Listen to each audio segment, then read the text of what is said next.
আসসালামু আলাইকুম রহমতুল্লাহ। আহ, কেমন আছো সবাই? হ্যাঁ, আলহামদুলিল্লাহ আমি ভালো আছি। তোমাদের সাথে আজকে আবারও আহ, তোমাদের ক্লাস নিচ্ছি। হ্যাঁ, আমি ভালো আছি। তোমরা সবাই ভালো আছো নিশ্চয়ই? আচ্ছা, ঠিক আছে। তো দুপুর বেলা, তাই না? এখন না হয় একটু খাওয়া দাওয়া করে ঘুম টুম দেওয়ার কথা ছিল, কিন্তু তোমরা কষ্ট করে ঘুম বাদ দিয়ে ক্লাসে অ্যাটেন্ড করতেছো, তাই না? কঠিন, অনেক চ্যালেঞ্জিং। আচ্ছা, জুমা মুবারক। অনেকে জুমা মুবারক জানাচ্ছো। তো এখন সবাই বলো, তোমরা খাওয়া দাওয়া করছো নাকি, নাকি না খেয়েই ক্লাস করতে বসছো? খায় নাই, অনেকে খায় নাই। আচ্ছা, অনেকে খেতে খেতে ক্লাস করছে। আচ্ছা, ঠিক আছে। আহ তাহলে তোমরা খাওয়া এনজয় করতে থাকো, ক্লাস এনজয় করতে থাকো, আর আমরা শুরু করি ইনশাআল্লাহ। আচ্ছা, ঠিক আছে, অনেকে খায় নাই। তাহলে তোমরা খাইতে খাইতে ক্লাস করো, কোনো অসুবিধা নাই। এখন তো অনলাইনে বাসায় বসে বসে ক্লাস করতেছো, সো বাসায় বসে থাকার কিছু সুযোগ নিতে হবে। হ্যাঁ, ঠিক আছে। আজকে আমরা শিখবো হচ্ছে P1 ক্লাস, তাই না? আজকে আমাদের ফিজিক্স ফার্স্ট পেপার। আচ্ছা, তো ইতিমধ্যে আমি তো তোমাদের সাথে ছিলাম, আগেও ক্লাস নিয়েছি তোমাদের। তো যাই হোক, আজকে তোমাদের ফিজিক্স 1 ক্লাসটা নিব আমি, এই আর কি। হুম, তোমরা হয়তো অনেকে চিনতে পেরেছো আমাকে, তবু আমি আমার পরিচয় দিচ্ছি। আমি সালমান তাকি, ঢাকা মেডিকেল কলেজ। হ্যাঁ, আচ্ছা, ঠিক আছে। এখন তোমরা একটু বলো দেখি, তোমাদের ফিজিক্স কেমন লাগে? তোমরা বলো দেখি। বাজে লাগে। অনেকের ভালো লাগে, অনেকের বোরিং লাগে। আচ্ছা, ঠিক আছে, দেখা যাক আজকে আমরা একটু সহজ করে টপিক গুলো বুঝে বুঝে পড়া যায় কিনা। হ্যাঁ, তো তোমরা তো এই ক্লাসটা করছো অলরেডি, তোমরা এটা পড়ছো, তোমরা এটা এক্সামও দিচ্ছ, ক্লাস টেস্ট। তো আমরা আজকে রিভিউ করব। তো আশা করি তোমরা সবাই ক্লাসটা মনোযোগ দিয়ে শুনবা, এবং আমাদের ক্লাসের সাথে সাথে তোমরা চেষ্টা করবা পড়াগুলো যেন এখানে রিভিশন হয়ে যায়। হ্যাঁ, বাসা যেন খুব বেশি সময় কষ্ট করে পড়তে না হয়, ঠিক আছে? আচ্ছা, ঠিক আছে, তাহলে আমরা শুরু করি। আহ, আমাদের আজকের P1 লেকচারে 3টা চ্যাপ্টার আছে আমাদের, তাই না? ফার্স্ট পেপারের, ফিজিক্স ফার্স্ট পেপারের একটা হচ্ছে যে ভৌত জগত ও পরিমাপ, এরপরে হচ্ছে ভেক্টর, আর একটা হচ্ছে আমাদের চতুর্থ যে অধ্যায়টা, নিউটনীয় বলবিদ্যা। আচ্ছা, অনেকের লাগে, অনেকের খ্যাত লাগে, তাই না ফিজিক্স? আচ্ছা, খ্যাত লাগার কিছু নাই আসলে। সবই পড়তে হবে আমাদেরকে। আর বুঝে বুঝে যদি আমরা পড়ি তাহলে কোনো কিছুই কিন্তু কঠিন লাগে না, বুঝছো? তো সমস্যা হচ্ছে আমরা বুঝতে চাই না, আমরা শুধু ওই ধারা বাঁধা মুখস্থ করতে চাই, শর্টকাট খুঁজি। এই জন্য দেখা যায় যে পড়াগুলো আমাদের কাছে অনেক বেশি কঠিন মনে হয়, কিন্তু আমরা যদি বুঝে বুঝে পড়তে পারি তাহলে পড়াগুলো অনেক ইজি হয়ে যায়। আচ্ছা, অনেকের কাছে পচা লাগে। আচ্ছা, যাই হোক, মিশ্র প্রতিক্রিয়া, কারোর ভালো লাগবে, কারো খারাপ লাগবে, কিন্তু যেমনই লাগুক না কেন, আমাদের ভালো জায়গায় চান্স পেতে গেলে অবশ্যই আমাদের সবগুলো সাবজেক্ট সমান গুরুত্ব দিয়ে ভালোভাবে পড়তে হবে। হ্যাঁ, কোনোটাকেই কম গুরুত্ব দিয়ে পড়ার কোনো সুযোগ নাই, ঠিক আছে? আচ্ছা, সো চলো আমরা শুরু করি।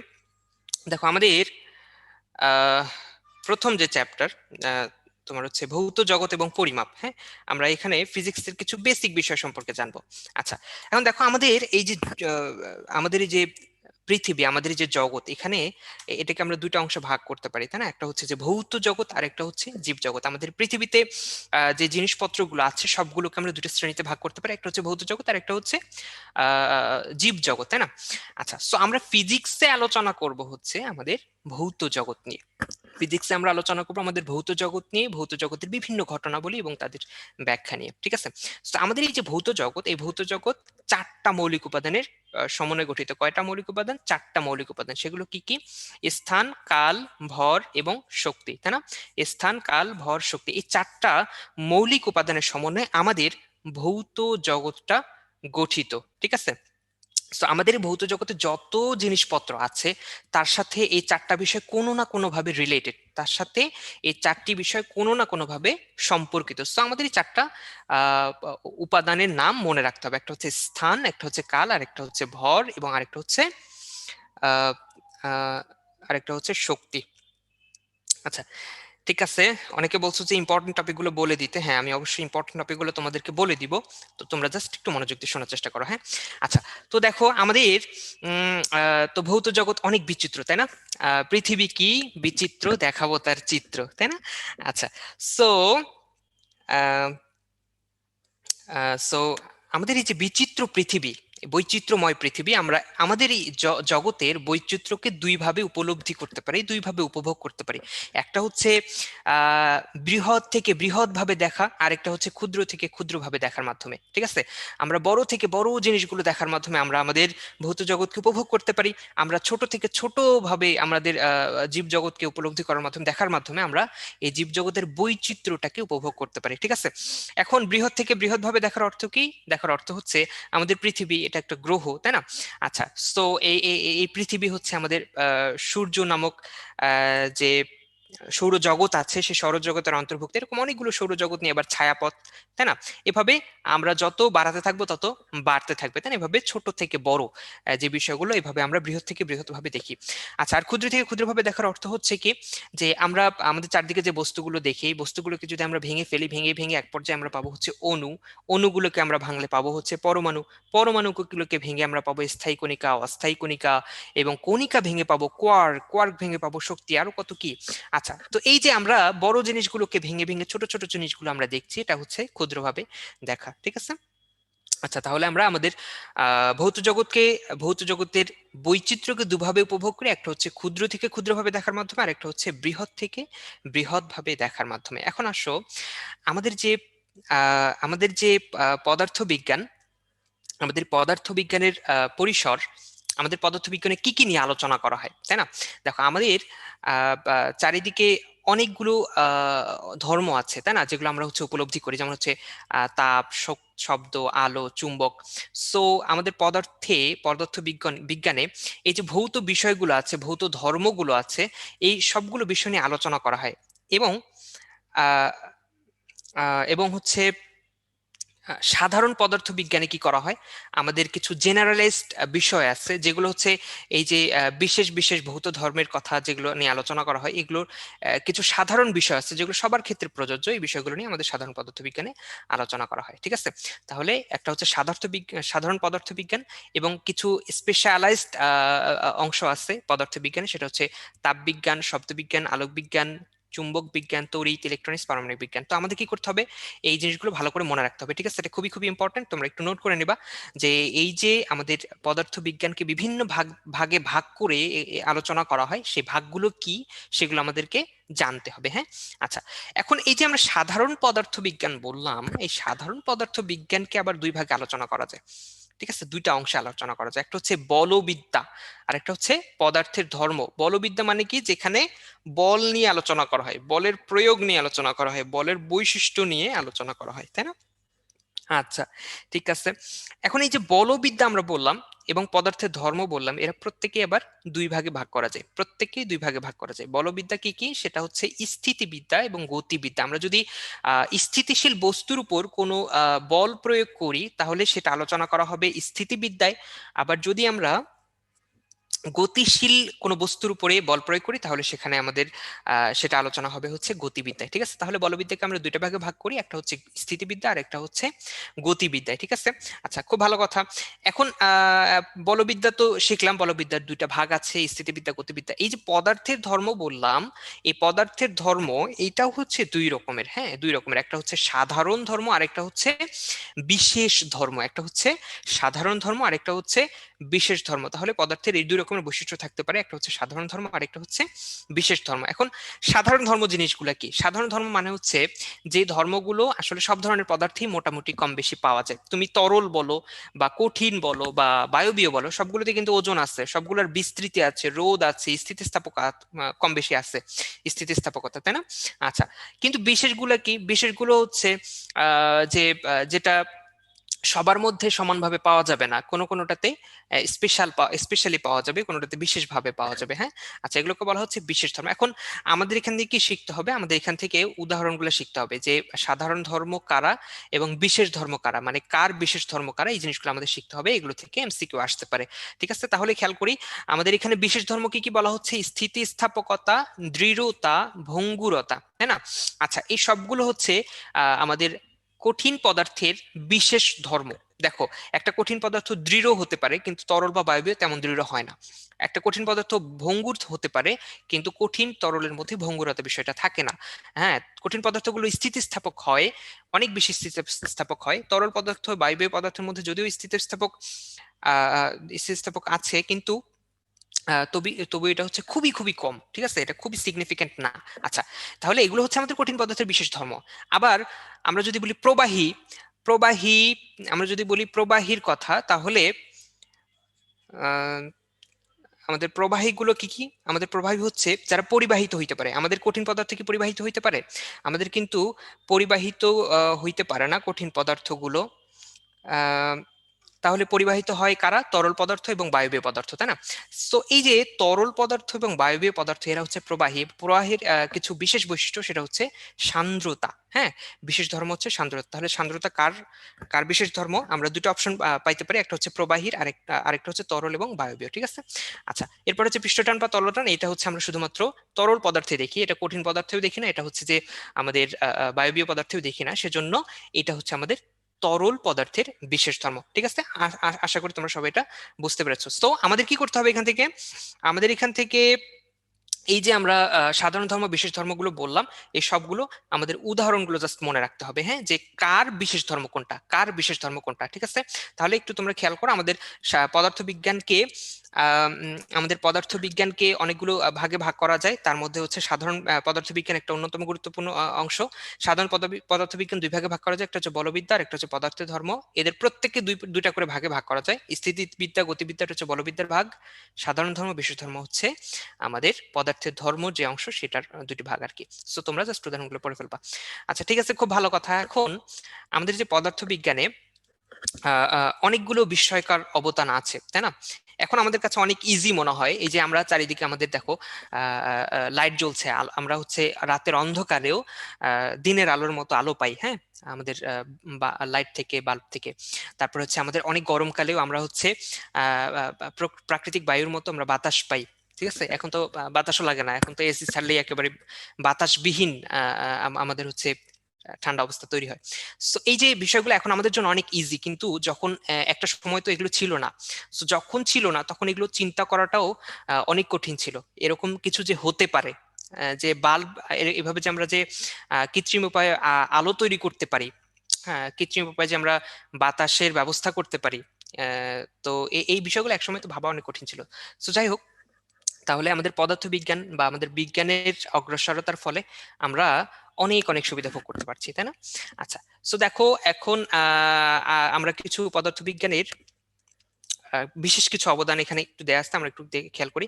আমাদের বায়ুর চাপ পরিমাপের জন্য আমরা ব্যারোমিটার ব্যবহার করি, তাপমাত্রা পরিমাপের জন্য থার্মোমিটার, এবং জলীয় বাষ্প পরিমাপের জন্য আমরা হাইগ্রোমিটার নামক যন্ত্র ব্যবহার করি। জাস্ট যন্ত্রের নামগুলো একটু মনে রাখতে হবে। আচ্ছা, এখন আসো, আমাদের পদার্থবিজ্ঞানে অনেক ধরনের জিনিস নিয়ে আলোচনা করা হয়। দেখো, একটা পদার্থবিজ্ঞানে বিজ্ঞানীরা ক্রমাগতভাবে বিভিন্ন বিষয়ে গবেষণা করতে গিয়ে বিভিন্ন বিষয় প্রয়োগ করেন, যেমন হচ্ছে ধারণা, সূত্র, তারপরে কখনো তারা নীতি প্রয়োগ করেন, স্বীকার্য দেন, কখনো অনুকল্প দেন, কখনো তত্ত্ব দেন।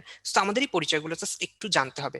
কেন জানতে হবে? কারণ এখান থেকে তোমার প্রশ্নটা এরকম ভাবে হতে পারে যে ধারণার সংজ্ঞা মনে করো দিয়ে দিল, এখন বলা হলে এটা এটা দ্বারা আসলে কি বোঝাচ্ছে। হ্যাঁ, তারপরে হচ্ছে সূত্র, যেটা সেই সূত্রের সংজ্ঞা দিয়ে দিল, দেওয়ার পরে বলা হচ্ছে যে এটা দ্বারা কি বোঝাচ্ছে। তো এইভাবে প্রশ্নগুলো আসতে পারে। ঠিক আছে, আচ্ছা, সো তাহলে আমাদের এই সংজ্ঞাগুলো জানতে হবে, তাই না? এখন আসো, ধারণা। ধারণা জিনিসটা কি? ধারণা জিনিসটা হচ্ছে একটা চিন্তা, ভাবনা। তোমার পূর্বে কোনো অভিজ্ঞতা থেকে তোমার মধ্যে কোনো কিছু একটা ধারণা হতে পারে। যেমন মনে করো তুমি তোমার বন্ধুর বাসায় গেছো তাকে ডাকতে বিকালবেলা। এখন তুমি বাসায় গিয়ে পাইলা না ওকে। সো তুমি কি ধারণা করতে পারো ও কোথায় যাইতে পারে? সে যাইতে পারে, তুমি যদি জানো যে সে খুব খেলা পাগল, হ্যাঁ, সে মানে একটু সময় পাইলেই সে খেলতে দৌড়ায়, তাহলে তোমার প্রথমেই যে ধারণাটা আসবে সেটা হচ্ছে সে বাসায় যেহেতু নাই বিকালবেলা, তার মানে সে কোথায় গেছে? খেলার মাঠে গেছে। এই যে একটা তোমার তার সম্পর্কে কিছুটা জানা থাকার কারণে তার সম্পর্কে একটা ধারণা তুমি করতে পারলে, এটাই হচ্ছে আমাদের ধারণা বা প্রত্যয়। ঠিক আছে, আমাদের যে ভাবনা তৈরি হলো, যে চিন্তা তৈরি হলো, এটা হচ্ছে ধারণা বা প্রত্যয়। ঠিক আছে, সূত্র বিষয়টা আমরা একটু পরে আসি। নীতি, নীতি জিনিসটা কি? নীতি জিনিসটা হচ্ছে আমাদের প্রাকৃতিক অনেক কিছু ঘটে যেগুলো হচ্ছে প্রাকৃতিকভাবে সরাসরি আমরা স্পষ্টভাবে প্রমাণ করতে পারি। যেমন মনে করো, যদি সহজভাবে বলি, এখানে অনেকগুলো বলা হয়েছে ডপলারের নীতি, হাইজেনবার্গের অনিশ্চয়তা নীতি। মনে করো যে আমি তোমার চুলায় পানি দিলাম, এখন কি হবে? চুলার আগুনের তাপে পানিগুলা গরম হবে, পানি ফুটতে থাকবে, তাই না? সো এটা হচ্ছে প্রাকৃতিক সত্য কথা। ঠিক আছে, সো এটা একটা প্রাকৃতিক নীতি। ঠিক আছে, সো এইভাবে যে প্রাকৃতিক ঘটনাগুলো ঘটে এবং এগুলা যেগুলো আমরা স্পষ্টভাবে প্রমাণ করতে পারি সেগুলোই আসলে নীতি। ঠিক আছে, সো আমাদের এখানে উদাহরণটুকু জানতে হবে, ডপলারের নীতি, হাইজেনবার্গের অনিশ্চয়তা নীতি। স্বীকার্য জিনিসটা কি? স্বীকার্য জিনিসটা হচ্ছে যে মনে করো আমরা কোনো একটা গাণিতিক মডেল বা সূত্র প্রতিষ্ঠা করব, এটা করার জন্য আমরা এর পূর্বেই কিছুটা স্বীকার করে নিই, কিছু জিনিস স্বীকার করে নিই, স্বীকার করে নিয়ে আমরা মডেলটা প্রদান করি। সো এটাকে বলা হচ্ছে স্বীকার্য। সো এর একটা চমৎকার উদাহরণ হচ্ছে আমাদের নিলস বোর। তিনি তার পরমাণু মডেলটা প্রদানের জন্য দুইটা স্বীকার্য আগেই গ্রহণ করেছিলেন। ঠিক আছে, সো তাহলে আমাদের নিলস বোর যে স্বীকার্য দুটি গ্রহণ করেন সেই দুটো আমাদের জানতে হবে। আচ্ছা, এরপর আসো অনুকল্প। অনুকল্প জিনিসটা কি? অনুকল্প আসলে কিছুই না, অনুকল্প হচ্ছে একটা অনুমান। ঠিক আছে, আমাদের যে প্রাকৃতিক যে ঘটনাগুলো, প্রাকৃতিক যে নিয়মগুলো, এগুলোর সাথে সাদৃশ্য রেখে আমরা কিছু জিনিস অনুমান করে নেই, এটাকে বলা হচ্ছে অনুকল্প। ঠিক আছে, আচ্ছা, এখন এই অনুকল্প যখন প্রমাণিত হবে পরীক্ষা নিরীক্ষার মাধ্যমে, অনুকল্প যখন পরীক্ষা নিরীক্ষার মাধ্যমে প্রমাণিত হবে, তখন আমরা এটাকে বলবো তত্ত্ব।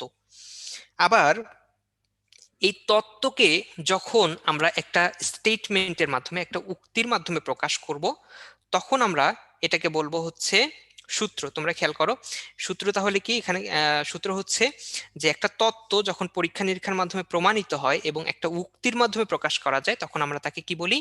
সূত্র বলি। তাহলে অনুকল্প, তত্ত্ব এবং এবং হচ্ছে সূত্র, এই তিনটার মধ্যে কিন্তু একটা মিল আছে। সেটা কি? একটা সামঞ্জস্যতা আছে। সেটা হচ্ছে যে অনুকল্প আমরা প্রাকৃতিক কোনো কিছু একটা কিছু অনুমান করে নেই, অনুমান করার পরে আমরা সেখান থেকে যদি পরীক্ষা নিরীক্ষার মাধ্যমে এই অনুমানটাকে প্রমাণ করতে পারি, তাহলে সেটা হয়ে যাবে একটা তত্ত্ব। এবং সে তত্ত্বটাকে আমরা যখন হচ্ছে তোমার হচ্ছে একটা উক্তির মাধ্যমে প্রকাশ করব, তখন এটাকে আমরা বলবো হচ্ছে সূত্র। ঠিক আছে, তাহলে এটা হচ্ছে অনুকল্প, তত্ত্ব এবং সূত্রের মধ্যকার বিষয়। এখন এখান থেকে আরেকটা ইম্পর্টেন্ট জিনিস আমাদেরকে জানতে হবে, সেটা হচ্ছে যে সকল সূত্রই তত্ত্ব, কিন্তু সকল তত্ত্ব সূত্র নয়। আবার সকল তত্ত্বই অনুকল্প, কিন্তু সকল অনুকল্প তত্ত্ব নয়। ঠিক আছে, বুঝতে পারছো? তাহলে এই লাইনটা আমাদের একটু কষ্ট করে মনে রাখতে হবে, সেটা হচ্ছে সকল সূত্রই তত্ত্ব, কিন্তু সকল তত্ত্ব সূত্র নয়। আচ্ছা, আর হচ্ছে যে সকল তত্ত্বই অনুকল্প, সকল অনুকল্প তত্ত্ব নয়। আচ্ছা, এগুলোর ইংরেজি নাম জানা লাগবে কিনা? এগুলোর ইংরেজি নাম আসলে এমনি সহজ। আমরা অনেকবার এই শব্দগুলো, ইংরেজি শব্দগুলো শুনি, অনেক জায়গায় শুনি। যেমন তত্ত্ব, এটাকে আমরা বলি থিওরি। অনুকল্প হাইপোথিসিস, স্বীকার্য পোস্টুলেটস, প্রিন্সিপাল, নীতি। ঠিক আছে, ইংরেজি শব্দগুলো জানতে হবে না, তবে এমনি রিডিং করতে পারো। ঠিক আছে, তো জাস্ট এখন কথা হচ্ছে এই জিনিসগুলো থেকে আমরা কিভাবে পড়বো। জাস্ট তোমরা কি করবা, তোমাদের বই, এখানে তো পুরো লাইনটা করে দাগানো হয়েছে, তোমাদের বইয়ে পুরো লাইন দাগানোর দরকার নেই। তোমরা হচ্ছে যে, আচ্ছা স্লো পড়াবো, ঠিক আছে, হ্যাঁ, তোমাদের পুরো লাইনটা দাগানোর দরকার নেই, তোমরা জাস্ট কি পয়েন্টটা করে দাগাবা। তোমরা জাস্ট কি পয়েন্টটা করে দাগাবা। ঠিক আছে, আচ্ছা, সেটা হচ্ছে ধারণা বা প্রত্যয়। এটা আসলে কি? এটা হচ্ছে ভাবনা, চিন্তাধারা, কোনো সাধারণ অভিমত। জাস্ট এই কি পয়েন্টটা দাগাইলেই আমরা ধারণাটা সম্পর্কে আহ, আহ, আহ, ধারণা পেয়ে যাবো আর কি। ঠিক আছে, আচ্ছা, সূত্র জিনিসটা কি? জাস্ট কি পয়েন্ট মনে রাখবা, একটা উক্তি। কিসের উক্তি? যখন আমরা তত্ত্বকে উক্তির মাধ্যমে প্রকাশ করব, তখন হয়ে যাবে এটা একটা সূত্র। ঠিক আছে, এখন নীতিটা কি? নীতিটা হচ্ছে একটা প্রাকৃতিক সত্য ঘটনা, যেটা আমরা প্রমাণ করতে পারি। জাস্ট কি করে নেওয়া হয়, পূর্বেই যেটা স্বীকার করে নেওয়া হয়। অনুকল্প একটা হচ্ছে প্রাকৃতিক কোন একটা কিছুর সাথে সামঞ্জস্য রেখে অনুমান করা। আর তত্ত্ব হচ্ছে প্রমাণিত অনুকল্প, তত্ত্ব হচ্ছে প্রমাণিত অনুকল্প। জাস্ট এই কি পয়েন্টটা মার্ক করবা। আচ্ছা, সো পড়াশোনার ক্ষেত্রে আহ ঠিকভাবে দাগাতে পারাটাও একটা কিন্তু যোগ্যতার বিষয়। ঠিক আছে, এবং এটা তুমি যত গুছায় করতে পারবা, তুমি তত ভালো পড়াশোনা প্রিপেয়ার করতে পারবা। বুঝতে পারছো? সো এই জন্য অনেকে হচ্ছে পুরো একটা লাইন দাগায় ফেলে, ঠিক আছে। আমি কখনোই পড়ার সময় এই পুরো লাইনগুলো দাগাতাম না। দেখা যেত একটা পুরো লাইন, সেটার মধ্যে একটা কি পয়েন্টের জন্য পুরো লাইনটা ইম্পর্টেন্ট, আমি শুধু সেই কি পয়েন্টটুকু দাগাইতাম। তাহলে কি হতো, আমি যখন পরে রিভিশন করতাম, জাস্ট ওই শব্দটার উপরে চোখ পড়া মাত্রই আমার কি হইতো, পুরো লাইনটা মনে পড়তো এবং আমার সুন্দর একটা রিভিশন হইতো এবং জাস্ট ওই কি পয়েন্টটাই আমার মাথায় গেঁথে থাকতো, ঠিক আছে। সো আমি জাস্ট এভাবে পড়াশোনা করতাম, তো তোমরাও এটা অ্যাপ্লাই করতে পারো। আর পুরো লাইনটা যদি তুমি দাগাও তাহলে সমস্যাটা কি হবে, তোমার কি পয়েন্টটা তুমি খুঁজে পাবা না, তোমাকে পুরো লাইনটা রিডিং করে তারপরে খুঁজে নিতে হবে, বুঝতে পারছো?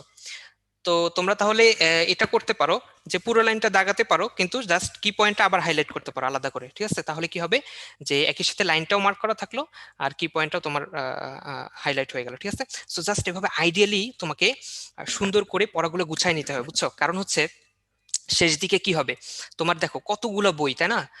প্রায় প্রতিটা সাবজেক্টেরই 2টা করে পেপার, এরপরে আবার সাধারণ জ্ঞান ইংলিশ আছে, কত ইনফরমেশন, হাজার হাজার ইনফরমেশন, তাই না? সো তুমি যখন পরীক্ষার মেইন এক্সামের আগে রিভিশন করবা, এক রাতে তো কখনোই সম্ভব না রিভিশন, তোমাকে কয়েকদিন ধরে রিভিশনটা করতে হবে, ঠিক আছে।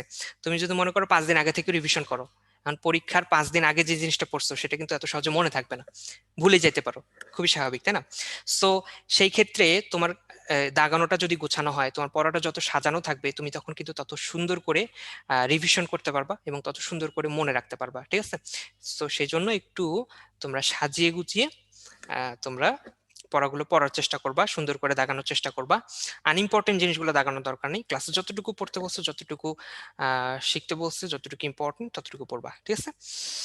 আচ্ছা, হ্যাঁ হ্যাঁ, অনেকে ফাস্ট পড়াইতে বলতেছে, অনেকে স্লো পড়াইতে বলতেছে, তাহলে আমি কই যাবো পড়াই, ঠিক আছে। তো তোমাদের 2 ঘন্টা ক্লাস, 2 ঘন্টার মধ্যে কাভার হইলেই হইলো, ঠিক আছে। সো এত চিন্তা কিছু নাই। হ্যাঁ ঠিক আছে, এই পড়ানোর মধ্যে আমার জিজ্ঞেস আমি খাইছি কিনা। হ্যাঁ আমি খাইছি, কোনো সমস্যা নাই। নাওয়া খাওয়া ছেড়ে তোমাদেরকে আমি পড়াবো, এত ভালো মানুষ আমি না। আমি খাওয়া দাওয়া করে তারপরে তোমাদের পড়াতে বসছি, ঠিক আছে। আচ্ছা ঠিক আছে। আহ ঠিক আছে, তাহলে আমরা অনেকগুলো টার্ম শিখে ফেললাম, এখন এখানে অনেকগুলো উদাহরণ আছে, জাস্ট তোমরা এই দাগানো লাইনগুলো পড়ে ফেলবা। এগুলো জাস্ট অতটা ইম্পর্টেন্ট না, জাস্ট জেনে ফেলবা, হ্যাঁ, রিডিং করলেই মনে থাকবে। এখন আসো পদার্থে বিজ্ঞানে স্থান সময় এবং ভর, পদার্থ বিজ্ঞানে স্থান সময় এবং ভর, ঠিক আছে।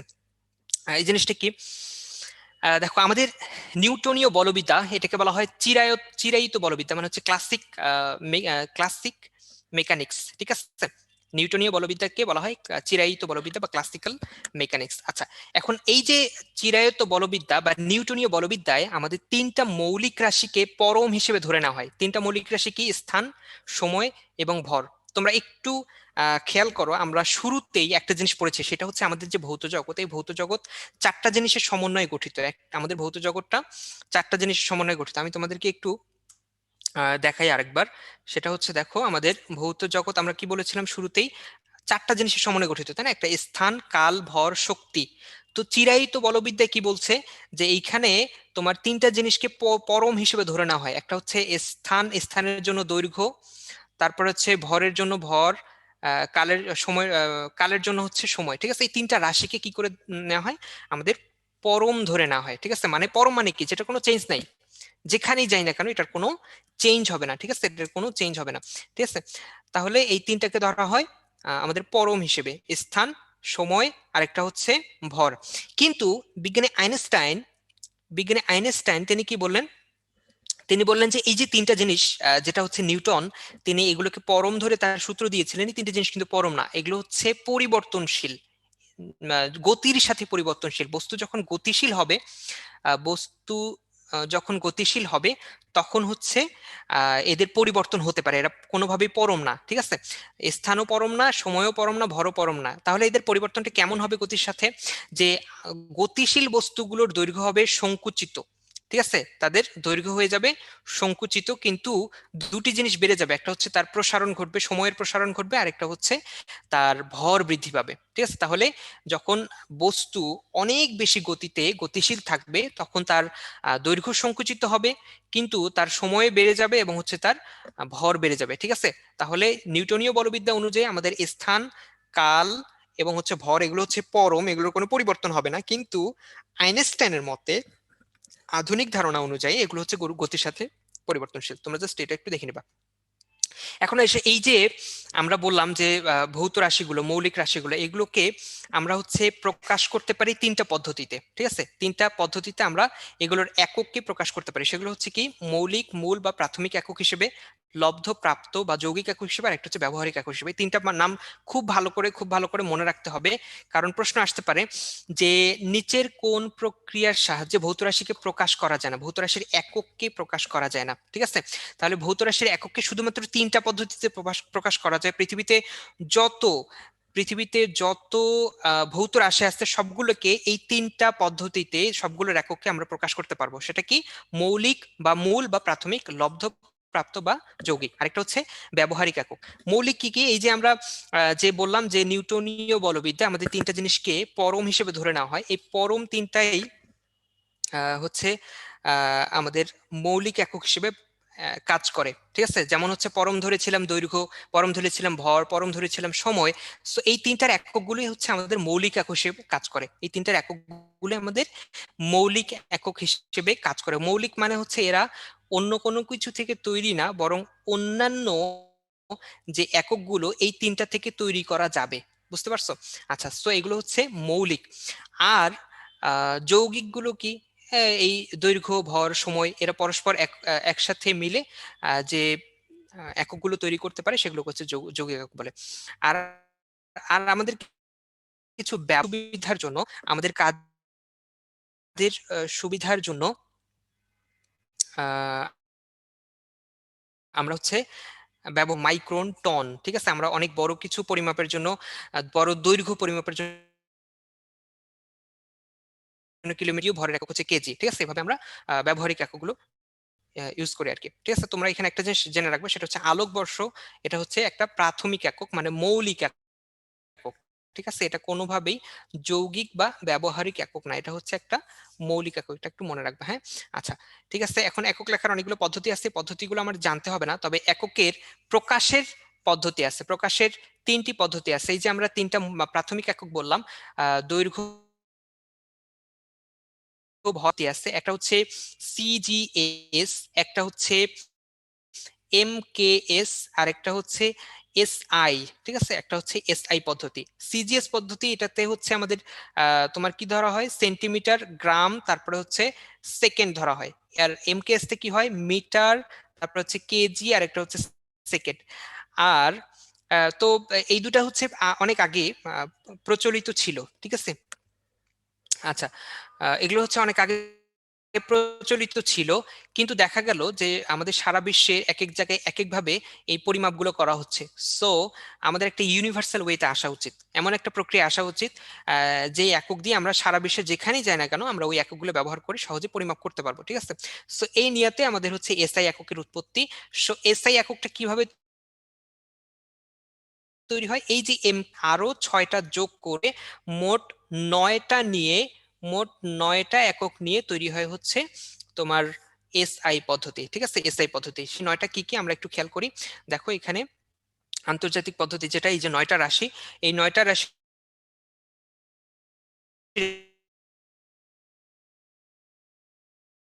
একক কে নিয়ে তৈরি হয়, মনে রাখতে হবে, হ্যাঁ? কারণ এখান থেকে অলরেডি আমাদের রাসায়নিক দিয়ে মনে রাখবা এটা, সেটা হচ্ছে এমকেএস, যেটা আমাদের একটা পদ্ধতি। এমকেএস পদ্ধতি আমরা জানি, এমকেএস কার, ঠিক আছে? এমকেএস কার, এটা দিয়ে আমরা মনে রাখতে পারি, এমকেএস কার, ঠিক আছে? সো এই কার দিয়ে আমরা এসআই এককের যে 9টা একক, সেই 9টা, ঠিক আছে? কি কি সেগুলো দেখো। এম দিয়ে দুইটা জিনিস, একটা হচ্ছে তোমার মিটার, আর একটা হচ্ছে মোল। এম দিয়ে দুইটা জিনিস, মিটার এবং মোল, মনে রাখবা। কে দিয়ে দুইটা জিনিস, একটা হচ্ছে কেজি, আর একটা হচ্ছে কেলভিন, স্টেরেডিয়ান, সেকেন্ড, এবং আরেকটা হচ্ছে স্টেরেডিয়ান, ঠিক আছে? আচ্ছা, কার, এই যে কার দিয়ে আমরা তিনটে জিনিস মনে রাখবো, ঠিক আছে? একটা হচ্ছে, এটা বড় হাতেরই হবে, আর আরতে হচ্ছে রেডিয়ান, ঠিক আছে? আরতে হচ্ছে রেডিয়ান। সো তোমরা তাহলে কি করবা, এইভাবে এই যে 6টা একক আছে, সে 6টা একককে মনে রাখবা, ঠিক আছে? এগুলো হচ্ছে স্থায়ী একক। আচ্ছা, তো এই যে আমরা কি শিখলাম, যে আমাদের একককে প্রকাশের জন্য তিনটা পদ্ধতি শিখলাম। একটা হচ্ছে সিজিএস, একটা হচ্ছে এমকেএস, একটা হচ্ছে আমাদের এসআই, ঠিক আছে? সো এই যে এমকেএস পদ্ধতি যেটা বললাম, এই এমকেএস পদ্ধতির সাথে আরো একটা একক, অ্যাম্পিয়ার, তড়িৎ প্রবাহের একক, যেটা এই অ্যাম্পিয়ারকে যুক্ত করে নতুন আরেক ধরনের পদ্ধতি প্রচলিত হয়েছে, সেটাকে বলা হচ্ছে এমকেএসএ পদ্ধতি, এমকেএসএ পদ্ধতি, ঠিক আছে? এবং বলা হচ্ছে এই এমকেএসএ পদ্ধতি এটা হচ্ছে একটা সুসংগত পদ্ধতি। এটা কি? এটা একটা সুসংগত পদ্ধতি। দেখো, অন্য কোনো পদ্ধতি কিন্তু সুসংগত না, ঠিক আছে? আমরা এতক্ষণ ধরে যতগুলো পদ্ধতি শিখলাম এগুলো কিন্তু সুসংগত না। তাহলে সুসংগত কোনটা? এমকেএসএ। এমকেএসএ এটাতে কয়টা একক থাকবে? চারটা একক থাকবে, ঠিক আছে? কি কি সেগুলা? দৈর্ঘ্য, ভর, সময়, বিদ্যুৎ। কি থাকবে? দৈর্ঘ্য, ভর, সময়, বিদ্যুৎ। ক্লিয়ার? আচ্ছা, ঠিক আছে, খুব ভালো কথা, আমরা শিখে ফেললাম। হ্যাঁ, এখন আসো এই যে এগুলোর মানে যে দৈর্ঘ্যের একক, ভরের একক, আমরা সময়ের একক এগুলো কিসের প্রেক্ষিতে আমরা নির্ধারণ করেছি, এগুলোর অনেকগুলো আছে, তোমরা জাস্ট এগুলো একটু পড়ে ফেলবা। হ্যাঁ, দেখো, এই যে দেখো, বিশাল একটা জিনিস, তাই না? এটা দেখলেই তো ভয় লাগে, তাই না? এই যে এত এত পরিমাপ, এগুলো মনে রাখা তো অনেক কঠিন। কি বলো, তোমাদের কেমন লাগে? বলো দেখি। খুবই বাজে, তাই না? আচ্ছা, ঠিক আছে, অনেক কঠিন লাগে। আচ্ছা, অনেকে সহজ লাগে কেন ভাই? আচ্ছা, এগুলো অনেক আসলে কঠিন জিনিস, কারণ যে কোনো ডিজিট ডিজিট মুখস্থ করার আসলেই কঠিন, ঠিক আছে? তো মেডিকেলে এটা একটা সুবিধা যে মেডিকেলে খুব বেশি ডিজিট মুখস্থ করতে হয় না, সাল টাল এগুলো আসলে খুব বেশি মুখস্থ করতে হয় না, ঠিক আছে? আচ্ছা, ঠিক আছে, কঠিন লাগলে কিছু করার নেই, আমাদের কিছু ইম্পর্টেন্ট করতে হবে, ঠিক আছে?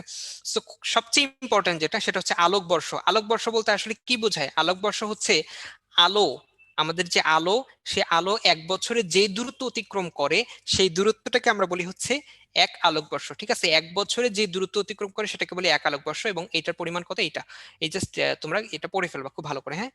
এই যে এককগুলো খুব ভালো করে মুখস্থ করে ফেলবা। আচ্ছা, ঠিক আছে। আচ্ছা, এখন আসলে মাত্রা। মাত্রা জিনিসটা কি? মাত্রা হচ্ছে একটা জাস্ট রিলেশন, ঠিক আছে? একটা একটা সংকেত, এমন একটা সংকেত যে সংকেতটা তোমার একটা রিলেশন তৈরি করবে, কার? একটা রাশির মধ্যে, আর একটা হচ্ছে তার এককের মধ্যে। একটা রাশি এবং তার এককের মধ্যে কি করবে? আহ, একটা রাশি এবং তার এককের মধ্যে এই সংকেতটা একটা সম্পর্ক স্থাপন করবে, এটা হচ্ছে মাত্রা, ঠিক আছে? তো মাত্রার অনেকগুলো সমীকরণ আছে, এক এক ধরনের রাশির এক এক রকমের মাত্রা আছে। সো তোমাদের কি করতে হবে? এই মাত্রাগুলো মনে রাখতে হবে। এখন আমাদের মাত্রা তো অনেক অনেক মাত্রা আছে, ঠিক আছে? এখন সবগুলো মাত্রা কি মনে রাখা সম্ভব, বলো? এই যে দেখো, আমাদের অনেকগুলো মাত্রার উদাহরণ দেওয়া আছে, আমরা একটু পরে পেয়ে যাব। এই দেখো, কত কত মাত্রা, তাই না? এতগুলো কি মনে রাখা সম্ভব? এতগুলো তো মনে রাখা সম্ভব না। তাহলে আমাদের কি করতে হবে? আমাদের হচ্ছে আমরা সবচেয়ে ইম্পর্টেন্ট যে জিনিসগুলো সেগুলো মনে রাখার চেষ্টা করবো, এবং ছোট ছোট এবং সহজগুলো, হ্যাঁ?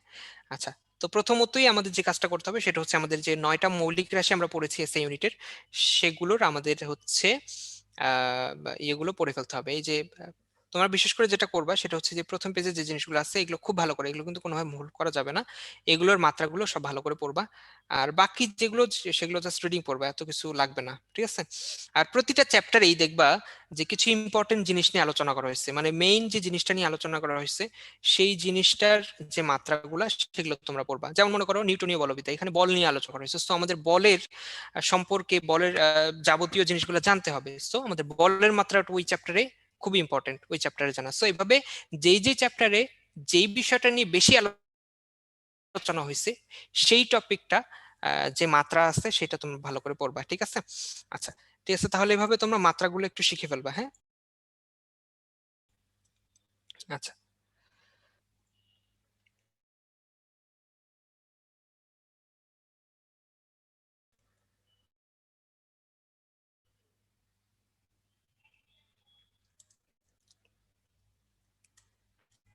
আমাদের বিভিন্ন সময়ে অনেকের ঘুম আসতেছে, তাই না? আচ্ছা, ঠিক আছে, ঘুম আসা খুব ভালো, মাঝে মাঝে ঘুম আসা উচিত, কিন্তু পড়াশোনার সময় নষ্ট করে ঘুমানো উচিত না, তাই না? এখন আমাদের প্রতিটা মুহূর্ত অনেক অনেক ইম্পর্টেন্ট। অনেক অনেক ইম্পর্টেন্ট আমাদের প্রতিটা মুহূর্ত। তো এখানে সময় নষ্ট করার কোনো সুযোগ নাই। অনেক ক্ষেত্রে ঘুমও আমাদের অনেক সময় নষ্ট করে, ঠিক আছে? আচ্ছা, সো আমাদের ঘুমটা হইতে হবে অনেক ব্যালেন্সড, ঠিক আছে? অবশ্যই 6 থেকে 6.5 ঘন্টার বেশি ঘুমানো উচিত না এখন, বুঝতে পেরেছ? আমি একটু ছোট করে নিচ্ছি, ঠিক আছে? অসুবিধা নেই। আচ্ছা, এখন ঘুম কমাবো কিভাবে? এটা আসলে যার যার নিজের মতো করে এটা করতে হবে আর কি। তো প্রথম যে জিনিসটা সেটা হচ্ছে তোমার মাইন্ডসেট করতে হবে যে আমি আজকে ঘুমাবো না, আমি আজকে পড়বো না। এবং আরেকটা জিনিস সেটা হচ্ছে যে তোমার টেবিল চেয়ারে বসে থাকার অভ্যাস করতে হবে, ঠিক আছে? তোমার টেবিল চেয়ারে বসে থাকার অভ্যাস করতে হবে। তুমি যদি কিছু নাও করো, যদি নাও পড়ো, কিন্তু তবুও তোমার টেবিল চেয়ারে বসে থাকার, দীর্ঘক্ষণ বসে থাকার একটা অভ্যাস তৈরি করতে হবে। সো এই অভ্যাসটা যদি করা যায়, বিছানার আশেপাশের জায়গা যদি পরিত্যাগ করা যায়, তাহলে আশা করা যায় যে ঘুমের অভ্যাসটা কমতে পারে। আচ্ছা, অনেকে 8-9 ঘন্টা ঘুমায়, হায় হায় কেমনে কি! না, এতক্ষণ ঘুমানো যাবে না। এতক্ষণ ঘুমানো মানে হচ্ছে সময় নষ্ট। সো আমাদেরকে অবশ্যই ঘুমাইতে হবে, কিন্তু খুব বেশি ঘুমানো যাবে না, আবার খুব কমও ঘুমানো যাবে না। অনেকে দেখো যে আমি এমন অনেকের কথাই শুনি যে যারা হচ্ছে যে মাত্র 3 থেকে 4 ঘন্টা ঘুমায়। এত কম ঘুমানোর কোনো প্রয়োজন নেই, ঠিক আছে? এমন আহামরি কিছু হয়ে যায় নাই যে হচ্ছে তোমার এই মাত্র 3-4 ঘন্টা ঘুমাইতে হবে আর বাকি সময় পড়তে হবে, ঠিক আছে? সো আমাদের সময়গুলা বাঁচাইতে হবে। এই জন্য সময় নষ্ট যত উপকরণ সবগুলো কমায় ফেলতে হবে, ঠিক আছে?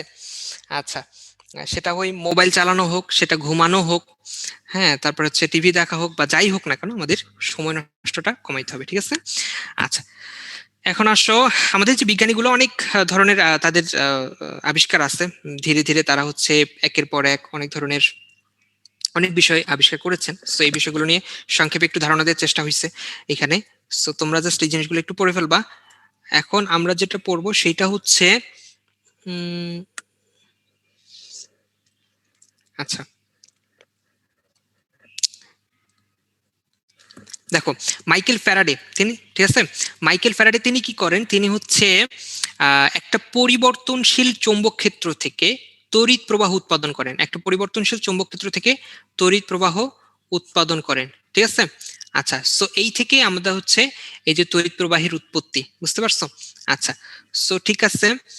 ঠিক এই ধারণা নিয়ে আরেকজন বিজ্ঞানী, তিনি হচ্ছেন ম্যাক্সওয়েল বিজ্ঞানী, তিনি হচ্ছে কি করেন? তিনি পরিবর্তনশীল তড়িৎ প্রবাহ থেকে আবার চৌম্বক ক্ষেত্র আবিষ্কার করেন, বুঝতে পারছো? ফ্যারাডে তৈরি করেন হচ্ছে পরিবর্তনশীল চৌম্বক ক্ষেত্র থেকে বিদ্যুৎ। আবার ওইদিকে জেমস ক্লার্ক ম্যাক্সওয়েল তিনি আবার কি করেন? তিনি হচ্ছে পরিবর্তনশীল আহ তড়িৎ প্রবাহ থেকে, তড়িৎ ক্ষেত্র থেকে, পরিবর্তনশীল তড়িৎ ক্ষেত্র থেকে আবার চৌম্বক ক্ষেত্র তৈরি করেন, ঠিক আছে? সো জাস্ট আমাদের এইটুকু একটু জানতে হবে। আচ্ছা, ঠিক আছে। এখন আসো আমাদের আরেকটা খুবই খুবই ইম্পর্টেন্ট টপিক। মাঝখানে যে তোমাদের আবিষ্কারের যে ইনফোগুলো, এগুলো জাস্ট মুখস্থের বিষয়, এগুলো বোঝানো তেমন কিছু নেই, তোমরা জাস্ট একটু পড়বা। আমি জাস্ট আজকে তোমাদের যে জিনিসগুলো বুঝতে হবে, বুঝে বুঝে মনে রাখতে হবে, সেই জিনিসগুলো ফোকাস করবো, আমি ইম্পর্টেন্ট জিনিসগুলো, ঠিক আছে? আচ্ছা, এখন আসো পরিমাপে আমাদের অনেক ধরনের ত্রুটি হয়ে যেতে পারে। সো আমাদের পরিমাপের ত্রুটি প্রথমত দুইটা কারণে হইতে পারে। একটা হচ্ছে আমরা যে যন্ত্র ব্যবহার করছি সেই যন্ত্রের ত্রুটি, আরেকটা হচ্ছে যে যে পর্যবেক্ষণ করছে, যে ব্যক্তি পরিমাপ করছে, তার পর্যবেক্ষণে ভুল হওয়ার কারণে তো ত্রুটি, ঠিক আছে? আর একটা হচ্ছে ব্যক্তির পর্যবেক্ষণে ত্রুটি হওয়ার জন্য। এছাড়া আরো কিছু ত্রুটি হইতে পারে, সেটা হচ্ছে এলোমেলো ত্রুটি, পুনরাবৃত্তিক ত্রুটি, লঘিষ্ঠ গণন ত্রুটি, ঠিক আছে? সো আমাদের সবগুলো জিনিস জানতে হবে। এলোমেলো ত্রুটি জিনিসটা কি? এলোমেলো ত্রুটিটা হচ্ছে যে কোনো একটা যন্ত্র তুমি যখন ব্যবহার করতে যাবা, ব্যবহার করলেই মানে কখনোই এটার ঠিক মান পাওয়া যায় না, কখনোই এটা সঠিক মান পাওয়া যায় না, কখনো বেশি কখনো কম, ঠিক আছে? উল্টাপাল্টা। আচ্ছা, আর পুনরাবৃত্তিক বা নিয়মিত ত্রুটি কি? নিয়মিত ত্রুটি হচ্ছে যে কোনো একটা যন্ত্র তুমি ব্যবহার করলে সব সময় একই ধরনের ত্রুটি পাওয়া যাবে। মনে করো তুমি একটা স্কেল ব্যবহার করতেছো, ভার্নিয়ার স্কেল, এবং এই ভার্নিয়ার স্কেলে তুমি প্রতি মানে প্রকৃত মানের থেকে সবসময় 2 মান বেশি পাও, 2 ঘর বেশি পাও, ঠিক আছে? তো এটা হচ্ছে সবসময় ঘটে, এই ত্রুটিটা সবসময় ঘটে। So এটা হচ্ছে এটা ত্রুটি। আর এলোমেলো হচ্ছে এটার কোনো ঠিক ঠিকানা নাই, এক এক সময় এক এক রকম দেখায়, বুঝছো? এক এক সময় এক এক রকম দেখায়। আচ্ছা, ঠিক আছে। তাহলে আমাদের দুইটা গেল, একটা হচ্ছে এলোমেলো ত্রুটি, পুনরাবৃত্তিক ত্রুটি, যান্ত্রিক ত্রুটি বললাম যেটা যন্ত্রের কারণে, পর্যবেক্ষণ যেটা ব্যক্তির কারণে। আরেকটা জিনিস হচ্ছে লঘিষ্ঠ গণন ত্রুটি। লঘিষ্ঠ গণন ত্রুটি জিনিসটা কি? প্রতিটা যন্ত্রেরই সর্বনিম্ন পরিমাণে একটা জিনিস পরিমাপ করার ক্ষমতা আছে, ঠিক আছে? যেমন মনে করো আমি যদি একটা স্কেলের কথা বলি, একটা স্কেল, সেই স্কেল সর্বনিম্ন কতটুকু পরিমাপ করতে পারে? একটা মিটার স্কেল 1 মিলিমিটার পরিমাপ করতে পারে বা 0.1 সেন্টিমিটার সূক্ষ্মভাবে পরিমাপ করতে পারে। এই যে সর্বনিম্ন যে পরিমাণ সে পরিমাপ করতে পারছে সেটাকে আমরা বলছি হচ্ছে লঘিষ্ঠ গণন। সো এই যে লঘিষ্ঠ গণনে যে ত্রুটি থাকে সেটাকে আমরা বলি হচ্ছে লঘিষ্ঠ গণন ত্রুটি। ঠিক আছে? তাহলে সর্বনিম্ন যে পরিমাণ যতটুকু পরিমাপ করতে পারে সেটাকে আমরা বলি হচ্ছে লঘিষ্ঠ গণন, এবং এই লঘিষ্ঠ গণনে যদি কোনো ত্রুটি হয় তাহলে সেটাকে আমরা বলবো হচ্ছে লঘিষ্ঠ গণন ত্রুটি। ঠিক আছে? তাহলে আমরা 5 ধরনের ত্রুটির নাম শিখে ফেললাম: যান্ত্রিক, পর্যবেক্ষণ, এলোমেলো, পুনরাবৃত্তিক, নিয়মিত, লঘিষ্ঠ গণন ত্রুটি। তো আমরা 5টা শিখে ফেলাম। এখন আসলে যান্ত্রিক যে ত্রুটিটা আমরা বললাম, এই যান্ত্রিক ত্রুটি 3 রকমের হতে পারে। একটা হচ্ছে শূন্য ত্রুটি, একটা হচ্ছে পিছট ত্রুটি, আর একটা হচ্ছে লেভেল ত্রুটি। ঠিক আছে? একটা হচ্ছে শূন্য ত্রুটি, একটা পিছট ত্রুটি, আর একটা হচ্ছে লেভেল ত্রুটি। শূন্য ত্রুটি মানে কি, যে সকল স্কেলে মানে ডাবল স্কেল থাকে, যেমন মনে করো একটা স্লাইড ক্যালিপার্স বা একটা স্ক্রু গজ, এখানে হচ্ছে একটা লম্বা স্কেল থাকে আবার একটা রাউন্ড স্কেল থাকে, তাই না? একটা লম্বা স্কেল, একটা রাউন্ড স্কেল। সো দুইটা স্কেলের যে শূন্য দাগ এরা যদি পরস্পরের সাথে না মিলে তাহলে এটাকে আমরা বলবো হচ্ছে শূন্য ত্রুটি। ঠিক আছে? এরপর আসে পিছট ত্রুটি। এই যে মাঝে মাঝে তোমাদের নাট বল্টু স্ক্রু ঢিলা হয়ে যায় না? আচ্ছা, সেইভাবে আমাদের যন্ত্রগুলো ব্যবহার করতে করতে যন্ত্রগুলো ব্যবহার করতে করতে আমাদের কি হয়ে যায়, নাট বল্টুগুলো ঢিলা হয়ে যায়, তখন কি দেখা যায়, পিছট ত্রুটি দেখা যায়। আরেকটা হচ্ছে লেভেল ত্রুটি। এই যে স্কেলগুলো মাঝে মাঝে লেভেল ঠিক লেভেলে আসতে চায় না, তখন আমাদের লেভেল ত্রুটি দেখা যায়। তাহলে আমাদের এই 3টা নামও রাখতে হবে। একটা হচ্ছে কি ত্রুটি, শূন্য ত্রুটি, একটা হচ্ছে পিছট ত্রুটি, আর একটা হচ্ছে লেভেল ত্রুটি। এগুলো কার ত্রুটি? এগুলো হচ্ছে যান্ত্রিক ত্রুটি। এগুলো কিসের ত্রুটি? এগুলো হচ্ছে যান্ত্রিক ত্রুটি। ঠিক আছে? আচ্ছা, খুব ভালো কথা। এখন আসলে পর্যবেক্ষণমূলক ত্রুটি। পর্যবেক্ষণমূলক ত্রুটি কি কি আছে? ব্যক্তির কি কি ত্রুটি হতে পারে? ব্যক্তিগত ত্রুটি, প্রান্ত দাগ ত্রুটি, লম্বন ত্রুটি, সূচক ত্রুটি, পরিবেশগত ত্রুটি। সো এই ত্রুটিগুলোর নাম আমাদের কি করতে হবে? মনে রাখতে হবে। ক্লিয়ার?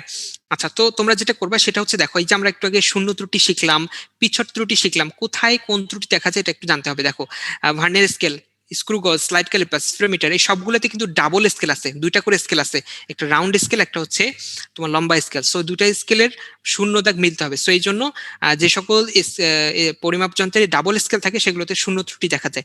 পিছট ত্রুটি যেগুলো হচ্ছে স্ক্রু, নাট, এই নীতি দিয়ে তৈরি, সেগুলোতে তোমার হচ্ছে পিছট ত্রুটি দেখা যায়। লেভেল ত্রুটি, এই নামগুলো মনে রাখবা, যেগুলোতে লেভেল করতে হবে। নিক্তিতে আমরা লেভেল করি, বিক্ষেপ যন্ত্রে, ট্যানজেন্ট গ্যালভানোমিটার, এগুলোতে লেভেল করি। তো এগুলোতে আমাদের এই ত্রুটিগুলো দেখা যায়। জাস্ট উদাহরণগুলো জানতে হবে। হ্যাঁ, আচ্ছা, এখন আসো পরম ত্রুটি জিনিসটা কি? আমাদের পরম ত্রুটি হচ্ছে একটা বিষয়, একটা ভৌত রাশির প্রকৃত যে মান এবং তার পরিমাপ্য যে মান, এই দুটার পার্থক্য যেটা, সেটাই হচ্ছে পরম ত্রুটি।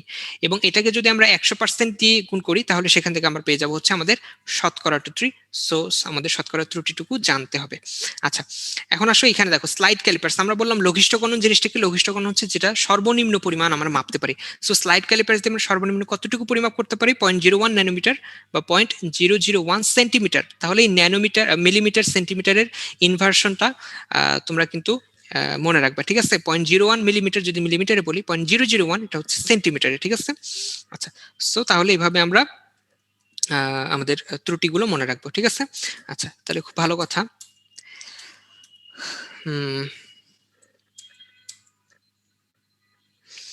সো ঠিক আছে, তাহলে আমাদের এই প্রথম চ্যাপ্টারে ইম্পর্টেন্ট যে টপিকগুলো সেগুলো আমরা মোটামুটি পড়ে ফেললাম। সো এখানে ম্যাথ বলতে আমাদের এই ম্যাথটা আসছিল একবার। ঠিক আছে? মেডিকেলে আসছে। সো আমাদের এই ম্যাথটা কি করতে হবে? মনে রাখতে হবে। হ্যাঁ,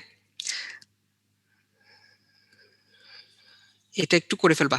সেটা হচ্ছে কি, দেখো 1 কিলোমিটারের সাথে 1 মাইলের, 1 কিলোমিটারের সাথে 1 মাইলের আমাদের পার্থক্য মিটারে প্রকাশ করতে বলছে। ঠিক আছে? 1 কিলোমিটার এবং 1 মাইলের পার্থক্য মিটারে প্রকাশ করতে বলছে। 1 মাইল থেকে আমরা কি করব তাহলে? মিটারকে, 1 কিলোমিটারকে বাদ দিব। এখন কথা হচ্ছে, দুইটা তো ভিন্ন একক, দুইটা ভিন্ন একককে আমরা বিয়োগ করতে পারি না, তাহলে এদের কোনো একটাকে একই এককে নিয়ে আসতে হবে। তো একই এককে নিয়ে আসার জন্য আমরা কি করতে পারি? আমরা দেখো এখানে 1 মাইল, আমরা জানি 1 মাইল সমান 1.61 কিলোমিটার। ঠিক আছে? 1.61 কিলোমিটার। সো তাহলে দুইটাই একই রকমের একক হয়ে গেছে। ঠিক আছে? দুইটাই কিলোমিটার এককে আমরা নিয়ে আসলাম। এখন দুইটাই কিলোমিটার এককে নিয়ে আসার ফলে আমরা যখন মাইনাস করে ফেললাম তখন কি পেয়ে গেলাম? আমাদের পার্থক্য 0.61 কিলোমিটার আমরা পেয়ে গেলাম। ঠিক আছে?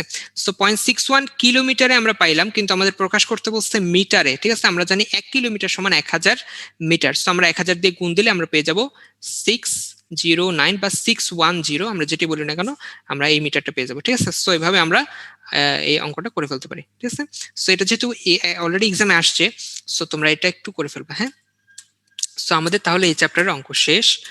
আমরা তাহলে আমাদের পরের চ্যাপ্টারে চলে যাবো। এই চ্যাপ্টারে কোনো প্রশ্ন থাকলে তোমরা করতে পারো।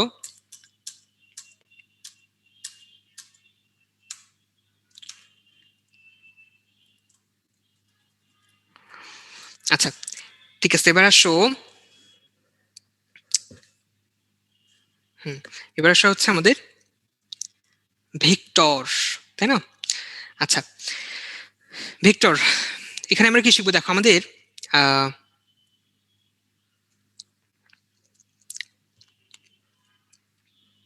অনেক রেস্ট নিতে চাচ্ছ।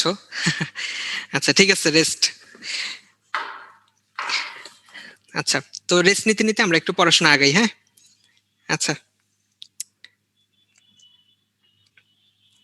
ঠিক আছে। অনেকে 5 মিনিট, আবার অনেকে রেস্ট লাগবে না। আচ্ছা 1 সেকেন্ড, 1 সেকেন্ডে কোনো রেস্ট হয়?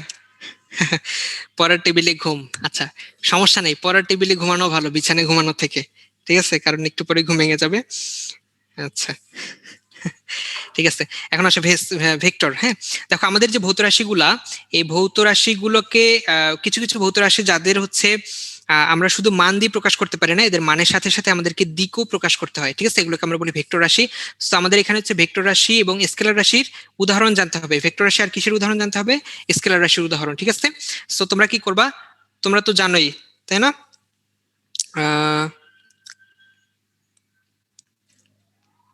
আচ্ছা, আমি কিভাবে পড়তাম তাহলে ঘুম আচ্ছা জানতে চাইছো আমি কিভাবে পড়তাম তাহলে ঘুম চলে যাবে? আচ্ছা, আমি কিভাবে পড়তাম এটা শুনলে ঘুম চলে যাবে? আমি কিভাবে পড়তাম? টেবিলে বসতাম, সামনে বই নিতাম, পড়তাম, এইভাবে পড়তাম। আচ্ছা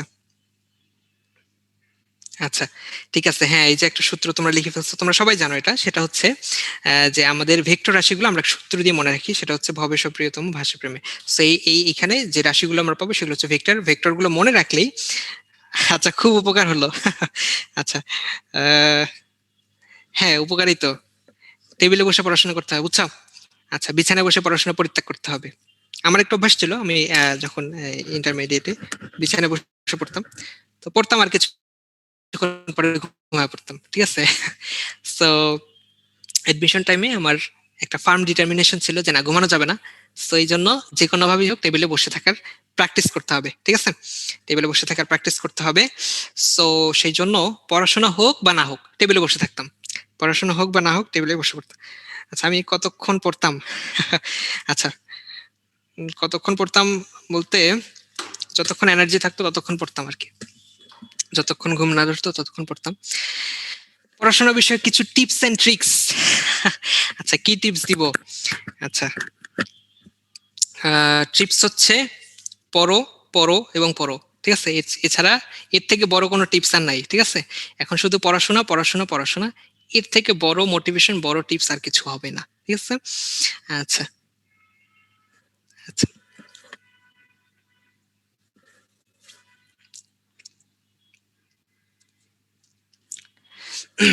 ঠিক আছে, আমরা তাহলে শুরু করি। হ্যাঁ,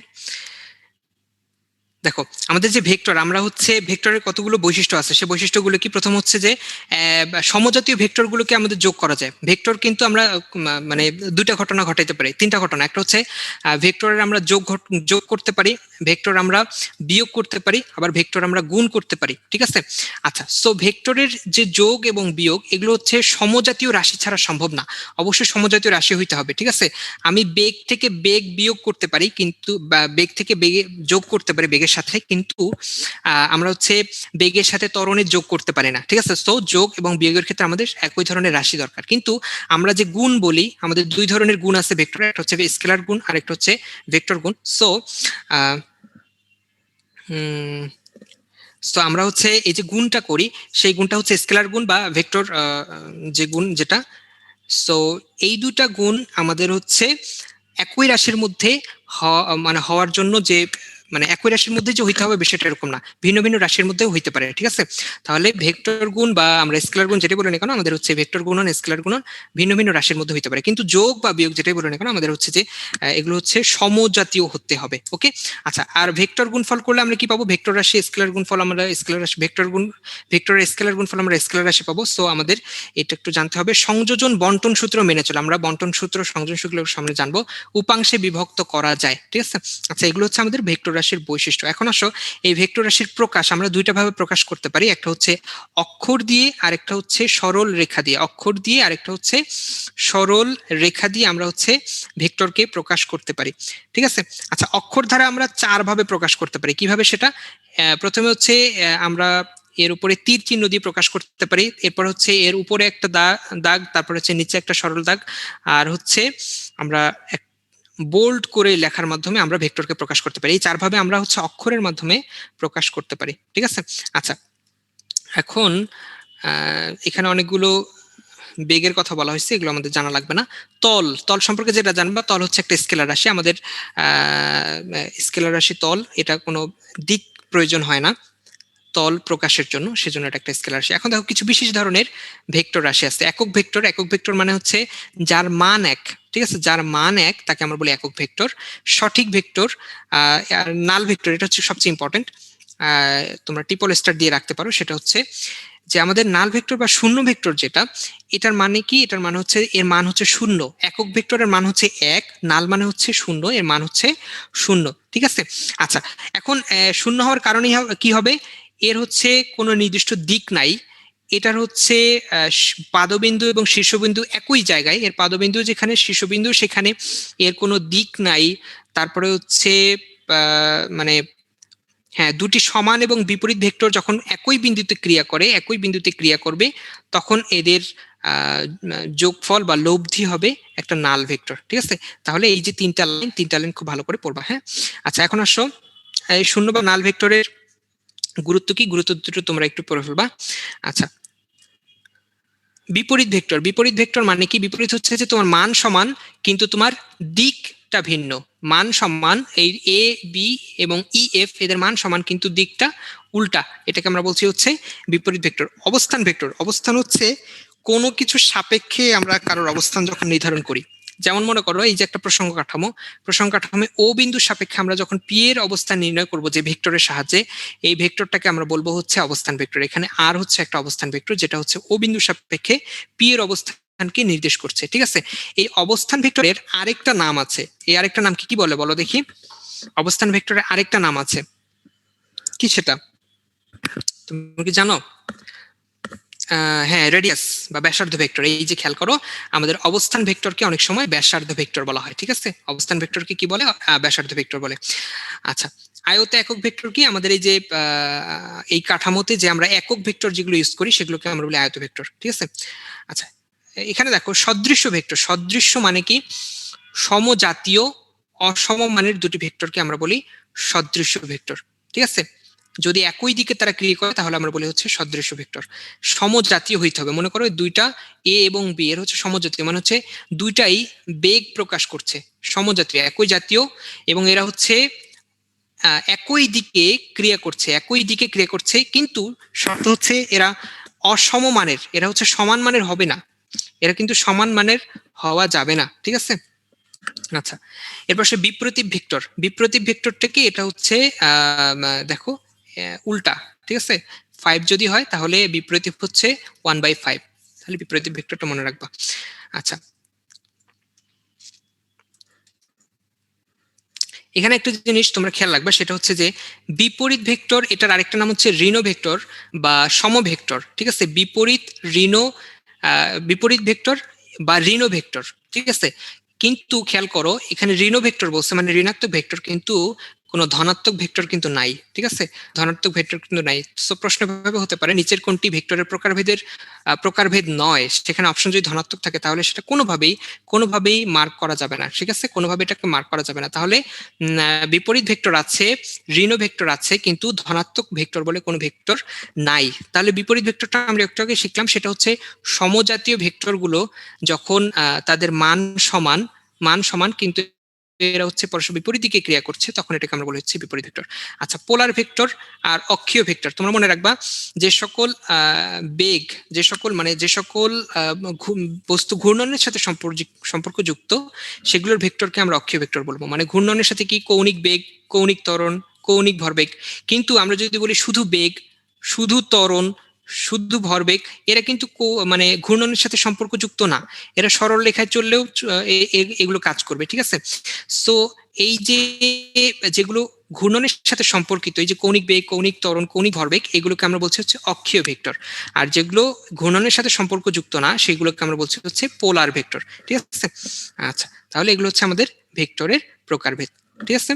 আচ্ছা, এখন আসো যে আমাদের ভেক্টর, যে আমরা বললাম আমাদের ভেক্টরগুলোকে যোগ করা যায় এবং বিয়োগ করা যায়। তো আমরা যোগ করতে পারি পাঁচটা সূত্রের মাধ্যমে। একটা হচ্ছে সাধারণ সূত্র, একটা ত্রিভুজ সূত্র, একটা বহুভুজ সূত্র, একটা সামান্তরিক সূত্র, উপাংশ সূত্র, ঠিক আছে। তো এই পাঁচটা নাম খুব ভালো করে মনে রাখতে হবে, এগুলো খুবই খুবই খুবই ইম্পর্টেন্ট, ঠিক আছে। আমি কিন্তু তোমাদের ক্লাসে বলে দিচ্ছি কোন কোন টপিকগুলো ইম্পর্টেন্ট। আচ্ছা, সো তোমাদের এই ভেক্টরগুলো, ভেক্টর যোগের যে পাঁচটা সূত্র সেটা মনে রাখতে হবে। দেখো এখান থেকে প্রশ্নগুলো কিন্তু একটু চেঞ্জ করে দিয়েই অপশন তৈরি করতে পারে। দেখো সাধারণ এখানে বলে দিতে পারে বিশেষ ভেক্টর, তারপরে ত্রিভুজ এখানে চতুর্ভুজ বলতে পারে, বহুভুজ এখানেও চতুর্ভুজ বলতে পারে, ষড়ভুজ বলতে পারে, সামান্তরিক এখানে বলতে পারে সমান্তরাল, তাই না, উপাংশ বলতে পারে অর্ধাংশ, সেভাবে প্রশ্ন হতে পারে। তো এখানে প্রশ্নটা কিভাবে হবে? প্রশ্নটা হবে যে নিচের কোনটি জ্যামিতিক পদ্ধতিতে ভেক্টর যোগের সূত্র নয়, ঠিক আছে। সো তোমাদের কি করতে হবে, এই নামগুলো তাহলে খুব ভালো করে এই নামগুলো মনে রাখতে হবে, ঠিক আছে। আচ্ছা, সো এখানে একটা জিনিস খেয়াল করো, সেটা হচ্ছে যে সামান্তরিক সামান্তরিক সূত্র মানে কি, কোনো একটা সামান্তরিকের সন্নিহিত বাহু দুটা যদি দুইটা ভেক্টর নির্দেশ করে, তাহলে এদের যে কর্ণ, এদের এই কর্ণটা হচ্ছে এদের লব্ধি নির্দেশ করবে, এই কর্ণটা হচ্ছে লব্ধি নির্দেশ করবে। এবং সেই লব্ধির মান কেমন হবে? লব্ধির মান, এটা খুবই ইম্পর্টেন্ট একটা সূত্র, তোমরা এই সূত্রটা অবশ্যই ভালো করে মনে রাখবা। লব্ধির মান হচ্ছে এইটা, আর এটা হচ্ছে লব্ধির দিক, ঠিক আছে। এই সূত্র দিয়ে আমরা লব্ধির দিকটাকে মনে রাখতে পারি, এবং এই সূত্রের মাধ্যমে আমরা কি করতে পারি, লব্ধির মান বের করতে পারি, ঠিক আছে। আচ্ছা, ঠিক আছে, খুব ভালো কথা। দেখো এখানে অনেকগুলো অঙ্ক আছে, এগুলো অনেক বড় বড় অঙ্ক, এগুলো সাধারণত মেডিকেলে আসার কথা না। সো তোমরা জাস্ট একটু দেখে নিতে পারো আর কি, ঠিক আছে। আচ্ছা, এটা খুবই ইম্পর্টেন্ট এবং ম্যাথ আসার জন্য অনেক ইম্পর্টেন্ট, ঠিক আছে। যে কি লব্ধির সর্বোচ্চ মান, আমরা আসলে কিছুই না, জাস্ট কি করব, যেই ভেক্টর দুটো দেয়া আছে, ভেক্টর দুটার মান দুটাকে যোগ করে দিব, যোগ করে দিলে আমরা কি পাবো, আমরা লব্ধির সর্বোচ্চ মান পাবো। আর যদি আমাদের বিয়োগফল করি, তাহলে বিয়োগফল থেকে আমরা কি পেয়ে যাব, আমরা হচ্ছে এদের সর্বনিম্ন মান পেয়ে যাব। তাহলে সর্বোচ্চ মান হচ্ছে ভেক্টর দুটার যোগফল, সর্বনিম্ন মান হচ্ছে ভেক্টর দুটার বিয়োগফল, ঠিক আছে। আচ্ছা, এখন আসো দেখো, আমরা তখন কি শিখলাম, এই যে সাধারণ সূত্র, ত্রিভুজ সূত্র, তাই না, তারপরে আর কি সূত্র, আরেকটা হচ্ছে সামান্তরিকের সূত্র, হ্যাঁ, সামান্তরিকের সূত্র। এই যে সূত্রগুলা, এগুলো কিন্তু হচ্ছে এই সূত্রগুলোর মাধ্যমে আমরা ভেক্টর যোগ করতে পারি, কিন্তু ভেক্টর নিজে কিছু সূত্র মেনে চলে। সেই সূত্রগুলো কি, তিনটা সূত্র মনে রাখবা। একটা হচ্ছে, এখানে খেয়াল করো, একটা হচ্ছে বিনিময় সূত্র, একটা হচ্ছে বিনিময় সূত্র, একটা হচ্ছে বিনিময় সূত্র, তারপর হচ্ছে একটা হচ্ছে সংযোজন সূত্র, বিনিময় সূত্র, সংযোজন সূত্র, এরপরে হচ্ছে বন্টন সূত্র। আচ্ছা, ঠিক আছে, বিনিময় সূত্র, তারপরে হচ্ছে বন্টন সূত্র, আর একটা হচ্ছে সংযোজন সূত্র। আচ্ছা, হ্যাঁ, একজন বলেছ যে বিবিসি। আচ্ছা, মাশাল্লাহ, খুব সুন্দর একটা সূত্র দিয়ে আমরা এটা মনে রাখতে পারি, বিবিসি, তাই না। যে কি সূত্র, বিনিময় সূত্র, বন্টন সূত্র, একটা হচ্ছে সংযোজন সূত্র, ঠিক আছে। আচ্ছা, তাহলে এগুলো কি, এগুলো হচ্ছে ভেক্টরের যোগ, এই সূত্রগুলো মেনে চলে, ঠিক আছে। ভেক্টরের যোগ যেটা, এটা কিন্তু এই সূত্রগুলো মেনে চলে, কিন্তু ভেক্টর যোগ করতে গেলে আমাদের পাঁচটা সূত্র লাগবে, ঠিক আছে। পাঁচটা সূত্র কি, ওই যে আমাদের সাধারণ সূত্র, তারপরে হচ্ছে যে ত্রিভুজের সূত্র যেগুলো, সেগুলো এই পাঁচটা, ঠিক আছে। আচ্ছা, এখন আসলে ভেক্টর বিয়োগ সম্পর্কে আমাদের কিছুই জানতে হবে না, আমাদের না জানলেও চলবে। লম্বাংশ, উপাংশে বিভক্তকরণ, এগুলো আমাদের লাগবে না। আচ্ছা, এখানে দেখো আমাদের জাস্ট উদাহরণ একটু মনে রাখতে হবে, সেটা হচ্ছে এই যে আমাদের ভেক্টর উপাংশ আমরা বললাম, উপাংশের সূত্র, উপাংশের মাধ্যমে আমরা হচ্ছে কয়েকটা জিনিস ব্যাখ্যা করতে পারি। জাস্ট উদাহরণগুলো, সেটা হচ্ছে কি নৌকার গুণ টানা, নৌকার গুণ টানা, লন রোলার চালনা করা, লন রোলার চালনা করা, ঠিক আছে, লন রোলার চালনা করা। আর আর কি পাখির উড্ডয়ন, ঠিক আছে, পাখির উড্ডয়ন আমরা এটাকে হচ্ছে ব্যাখ্যা করতে পারি। এখন তোমরা বলো দেখি পাখির উড্ডয়ন কি সূত্র মেনে চলে? আমাদের যে 5টা সূত্র ছিল ভেক্টর যোগের, সাধারণ, ত্রিভুজ, সামান্তরিক, উপাংশ। হ্যাঁ এই তো সামান্তরিক সূত্র, বাহ তোমরা সবাই জানো। এটা হচ্ছে আমাদের পাখির উড্ডয়ন যেটা, সেটা হচ্ছে ভেক্টর যোগের সামান্তরিকের সূত্রটা মেনে চলে, ঠিক আছে। আচ্ছা আচ্ছা, এখন আসো ভেক্টর রাশির গুণফল। দেখো আমরা ভেক্টরের যোগ শিখে ফেলছি, বিয়োগ আসলে আমাদের লাগবে না, সেজন্য আমরা বিয়োগ সম্পর্কে কিছু পড়ি নাই। তো আমাদের হচ্ছে ভেক্টরের গুণফল, গুণ শিখতে হবে, ঠিক আছে। ভেক্টর গুণ, ভেক্টরের 2 রকমের গুণ হতে পারে, স্কেলার আর একটা ভেক্টর। তো যেই গুণনের মাধ্যমে আমরা স্কেলার রাশি পাই ভেক্টর রাশি থেকে, সেটাকে আমরা বলি স্কেলার গুণন। এবং যেই গুণনের মাধ্যমে আমরা ভেক্টর রাশি থেকে আমরা হচ্ছে ভেক্টর রাশি পাই, সেটাকে আমরা বলি হচ্ছে ভেক্টর গুণন বা ক্রস গুণন, ঠিক আছে। আচ্ছা, সো এগুলো জাস্ট আমাদের মনে রাখতে হবে এতটুকুই। আর আমরা তো জানি যে আমাদের সূত্রটা কি, আমাদের স্কেলার গুণনের সূত্র হচ্ছে যদি এ বি দুইটা ভেক্টর হয়, এদের ডট গুণন আমরা কি দিয়ে প্রকাশ করব? এদের মান এবং হচ্ছে এদের মধ্যবর্তী যে কস, মধ্যবর্তী কোণের কস, ঠিক আছে, এটা দিয়ে আমরা প্রকাশ করতে পারি হচ্ছে স্কেলার গুণ, ঠিক আছে। আচ্ছা, তো বিশেষ বিশেষ ক্ষেত্র কি তোমরা অবশ্যই মনে রাখবা যে কখন জিরো হতে পারে, মধ্যবর্তী কোণ কখন, সরি, মধ্যবর্তী কোণ যদি 90 ডিগ্রি হয় তাহলে আমাদের স্কেলার গুণ হবে 0, ঠিক আছে। আমাদের মধ্যবর্তী কোণ যদি 90 ডিগ্রি হয় তাহলে স্কেলার গুণ হয়ে যাবে 0। আর মধ্যবর্তী কোণ যদি 180 ডিগ্রি হয় তাহলে স্কেলার গুণফল হবে কি একেবারে বিপরীত, ঠিক আছে, বিপরীত এবং সমান্তরাল। তো এই জিনিসগুলো একটু দেখে নিবা। এখানে স্কেলার গুণফলের কতগুলো ধর্ম আছে, এটা ইম্পর্টেন্ট, তোমরা জাস্ট একটু কয়েকবার চোখ বুলে নিবা, ঠিক আছে। এখান থেকে প্রশ্ন আসতে পারে, তবে জাস্ট একটু রিডিং পড়বা, একটু এলোমেলো জিনিস তো, সো কয়েকবার রিডিং পড়লে আশা করি এটা সহজ হয়ে যাবে। আচ্ছা, এইখানে দেখো আমাদের দুটো খুব সহজ সহজ ম্যাথ দেয়া আছে, ঠিক আছে। তো এখানে কি বলছে, এম এর মান কত হলে এই ভেক্টর দুটার পরস্পর লম্ব হবে? আমরা জানি লম্ব হওয়ার শর্ত কি, লম্ব কখন হবে, ঠিক আছে, বা যদি লম্ব হয় তখন আমরা ভেক্টর গুণফল কত পাবো? অ্যান্সার হবে 0, তাই না? লম্ব হলে আমাদের কি হবে, মধ্যবর্তী কোণ 90 ডিগ্রি, এবং আমরা জানি cos 90 এর মান হচ্ছে 0, তার মানে আমাদের এই দুইটার স্কেলার গুণ হবে 0। সো আমরা এইটাকে মূলনীতি হিসেবে ধরে আমরা কি করি, এই দুইটা ভেক্টরের স্কেলার গুণ করি। স্কেলার গুণ করলে আমরা কি পেয়ে যাচ্ছে, আমরা জানি যেহেতু এটা লম্ব তার মানে এদের মান আলটিমেটলি 0 হবে, তাহলে স্কেলার গুণফল দুটোর মান হবে 0। সেভাবে এক পর্যায়ে আমরা এম এর মান পেয়ে যাই 1, ঠিক আছে। তো এইভাবে আমাদের কি করতে হবে, এই ভেক্টরগুলো থেকে এই অঙ্কটা আমরা করে ফেলতে পারি, ঠিক আছে। সো এই অঙ্কটা বেশি ইম্পর্টেন্ট নিচেরটা থেকে, সো তোমরা একটু একটু ভালো করে পড়বা। আচ্ছা, এখানে একটা জিনিস খেয়াল করো, সেটা হচ্ছে ত্রিভুজের ক্ষেত্রফল হাফ, হাফ ইন্টু তোমার হচ্ছে যে দুইটা বাহু আছে সন্নিহিত বাহু, এই সন্নিহিত বাহু দুইটার ভেক্টর গুণ, ভেক্টর গুণ, ঠিক আছে, ভেক্টর গুণফল। এই দুটো যদি আমরা অর্ধেক করি তাহলে আমরা পেয়ে যাব হচ্ছে ত্রিভুজের ক্ষেত্রফল, ঠিক আছে। ঠিক একই সূত্র থেকে আমরা কিন্তু সামান্তরিকের ক্ষেত্রফল বের করতে পারি। আমরা জাস্ট যদি এই হাফটাকে বাদ দিয়ে দেই তাহলে কিন্তু আমরা সামান্তরিকের ক্ষেত্রফলের সূত্র পেয়ে যাচ্ছি, ঠিক আছে। আচ্ছা, এখন আসো এই যে আমাদের স্কেলার গুণফল আমরা শিখে ফেললাম, ভেক্টর গুণফল। সো ভেক্টর গুণফল আমরা জানি যে ভেক্টর গুণফল আসলে কি, এটা হচ্ছে তোমার এখান থেকে যে ফলাফলটা পাবো, রেজাল্টটা পাবো, এটা হচ্ছে একটা ভেক্টর রাশি হবে, ঠিক আছে, একটা একটা ভেক্টর রাশি হবে, সেটা আমরা জানি।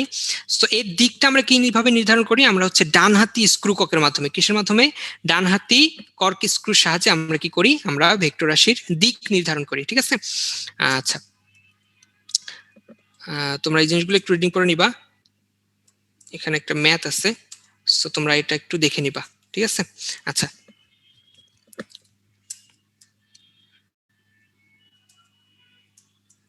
আচ্ছা এবারে আসো আমাদের পদার্থবিজ্ঞানে ক্যালকুলাস, ক্যালকুলাস কে প্রবর্তন করেন বলো দেখি, ক্যালকুলাস প্রথম প্রবর্তন করেন কে? তুমি কি জানো সে বিজ্ঞানের নাম কি? হ্যাঁ আমি আচ্ছা, অনেকে বলছে সে নাকি আবিষ্কার করছে। আচ্ছা যাই হোক, ভাগ্যিস আজকে বিজ্ঞানী নিউটন বেঁচে নাই। আচ্ছা ঠিক আছে, তাহলে নিউটন কি করেন, আমাদের হচ্ছে পদার্থবিজ্ঞানের ক্যালকুলাসটা আবিষ্কার করেন, এবং ক্যালকুলাসের দুইটা অংশ, একটা হচ্ছে যে তোমার হচ্ছে ডিফারেন্সিয়াল ক্যালকুলাস, আর একটা হচ্ছে ইন্টিগ্রাল ক্যালকুলাস। ডিফারেন্সিয়াল মানে কি, একটা বড় জিনিসকে আমরা ছোট ছোট অংশে ভাগ করে যে হিসেব নিকেশ করি সেটা হচ্ছে ডিফারেন্সিয়াল ক্যালকুলাস, আর অনেক ছোট ছোট অংশগুলোকে আমরা একসাথে বড় ভাবে যে হিসেব নিকেশ করি সেটাকে আমরা বলি ইন্টিগ্রাল ক্যালকুলাস। জাস্ট কি পয়েন্ট দুটা মনে রাখতে হবে, হ্যাঁ। আচ্ছা, এখন আসো অপারেটর। অপারেটর জিনিসটা কি? অপারেটর জিনিসটা হচ্ছে যে দেখো, আমি যদি বলি যে তোমার একটা বাসকে চালায়, ড্রাইভার চালায়, তাই না, বাসের ড্রাইভার আছে। তারপরে হচ্ছে একটা বিমানকে চালায়, পাইলট চালায়, তাই না। আচ্ছা, তারপরে হচ্ছে তোমার নৌকা, নৌকা কে চালায়? নৌকা চালায় মাঝি, তাই না। তো নৌকা চালায় হচ্ছে মাঝি। সো একইভাবে আমাদের যে ম্যাথ, আমাদের যে ফিজিক্স, এখানেও কিছু এরকম চালক আছে। সো এই ফিজিক্সের চালক হচ্ছে অপারেটর, ঠিক আছে। আমাদের গণিতের চালক হচ্ছে অপারেটর। আচ্ছা, জুম ক্লাসকে চালাই। আচ্ছা, জুমের চালক, ঠিক আছে। পুরা রেটিনা কে চালায়? পুরা রেটিনা আল্লাহ চালায়, ঠিক আছে।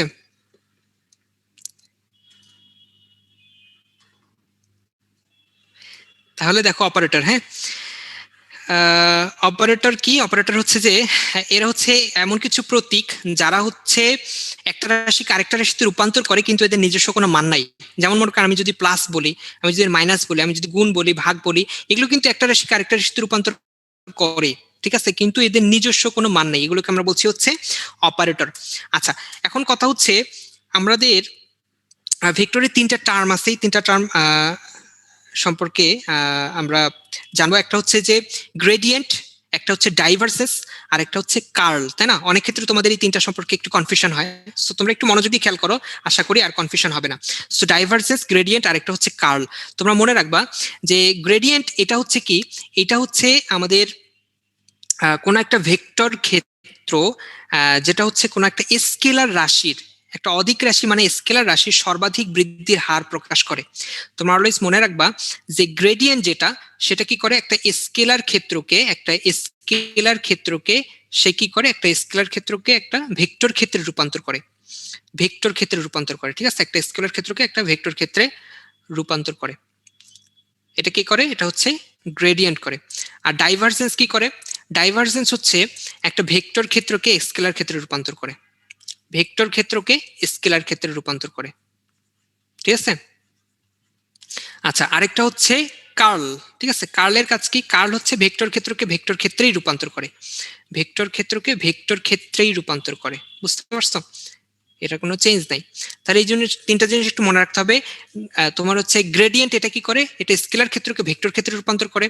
আর ডাইভারজেন্স ভেক্টর ক্ষেত্রকে স্কেলার ক্ষেত্রে রূপান্তর করে। আর কার্ল এটা হচ্ছে ভেক্টর ক্ষেত্রকে ভেক্টর ক্ষেত্রেই রেখে দেয়, ঠিক আছে। সো তাহলে স্কেলার ক্ষেত্র, গ্রেডিয়েন্ট সম্পর্কে এই তিনটা জিনিস মনে রাখবে একটু। স্কেলার তোমার কি হয়ে যাবে, ভেক্টর হয়ে যাবে, ঠিক আছে। আচ্ছা, আচ্ছা, এরপরে হচ্ছে ডাইভারজেন্স। তাহলে কি করবে? ডাইভারজেন্স হয়ে যাবে আমাদের আমরা হচ্ছে এটাকে স্কেলার ফাংশনে পরিণত করব। আমরা একটা ভেক্টর ক্ষেত্রকে স্কেলার ফাংশনে, এক স্কেলার ক্ষেত্রে পরিণত করব। কিসের মাধ্যমে? আমরা হচ্ছে ডাইভারজেন্সের মাধ্যমে, ঠিক আছে। আচ্ছা, এখন তোমরা এখানে তিনটা জিনিস মনে রাখবা, সেটা হচ্ছে ডাইভারজেন্সের মান যদি ধনাত্মক হয় তাহলে তরল পদার্থের আয়তনটা বেড়ে যাবে, ঠিক আছে, তরল পদার্থের আয়তন বেড়ে যাবে। এখানে খেয়াল করো, ডাইভারজেন্সের মান ধনাত্মক হওয়া মানে কি, এদের আয়তনটা বেড়ে যাচ্ছে।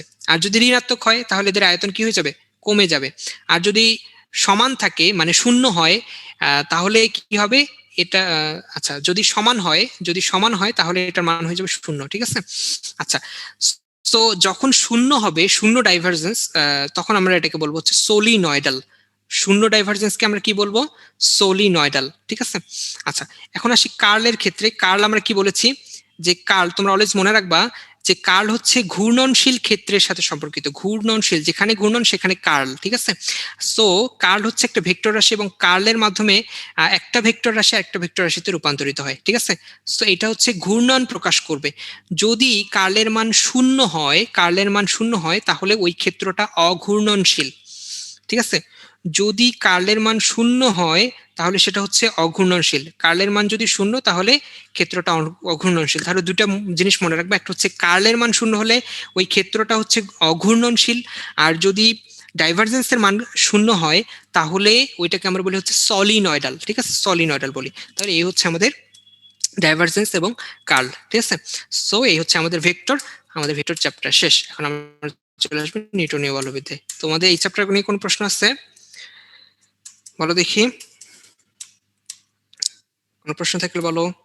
আচ্ছা ঠিক আছে, তাহলে কোনো প্রশ্ন নেই। ঠিক আছে, তাহলে এখন আমরা কি পড়বো, নিউটনীয় বলবিদ্যা। দেখো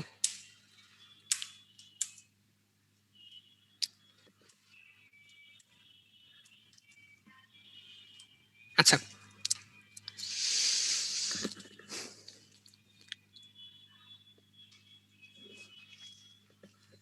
আচ্ছা, সলিনয়েডাল কি বলছো, যে ডাইভারজেন্সের মান যদি শূন্য হয় তাহলে ওই ক্ষেত্রকে আমরা বলি হচ্ছে সলিনয়েডাল। হ্যাঁ, কার্ল ডাইভারজেন্স প্যাচ লাগে। আচ্ছা, প্যাচ লাগানোর কিছু নেই, অলওয়েজ মনে রাখবা যে ডাইভারজেন্স এটা হচ্ছে একটা ভেক্টর ক্ষেত্রকে স্কেলার ক্ষেত্রে রূপান্তর করে, আর যেটা কার্ল, সেই কার্লটা কি করবে, একটা ভেক্টর ক্ষেত্রকে একটা ভেক্টর ক্ষেত্রে রূপান্তর করবে। ঠিক আছে, আচ্ছা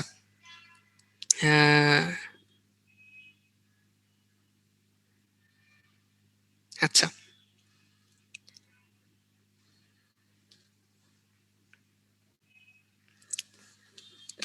আচ্ছা, তোমরা আরেকভাবে মনে রাখতে পারো, সেটা হচ্ছে যে আমাদের যে কার্ল, সেটা কিসের মাধ্যমে হবে, ভেক্টর গুণফলের মাধ্যমে হবে, তাই না?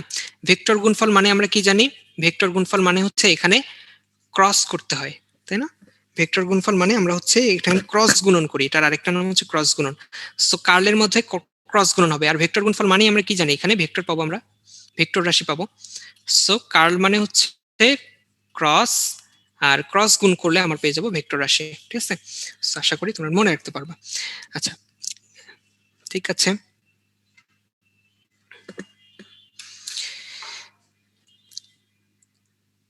হুম,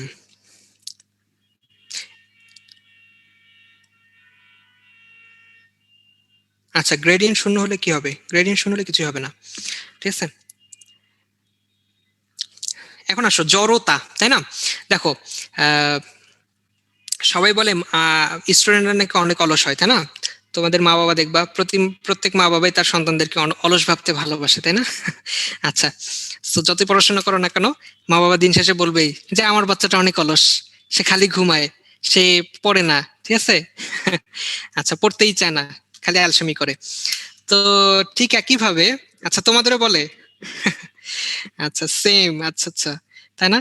আসলে কষ্টকর। দেখো এই যে তোমরা সারা দিন রাত কষ্ট করে মেডিকেলের জন্য পড়াশোনা করতেছো, এই যে কোচিং করতেছো, ক্লাস করতেছো, হাবিজাবি কত কি, তাই না?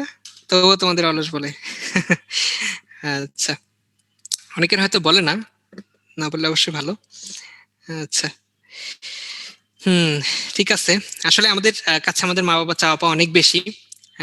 সো মানে আহ, হয়তোবা সুযোগ থাকলে, আমরা যে পড়াশোনা করছি, কষ্ট করছি, সুযোগ থাকলে তারা হয়তো আমাদের এই কাজটা একটু করে দিতে পারলে হয়তো তারা একটু প্রশান্তি পাইতেন।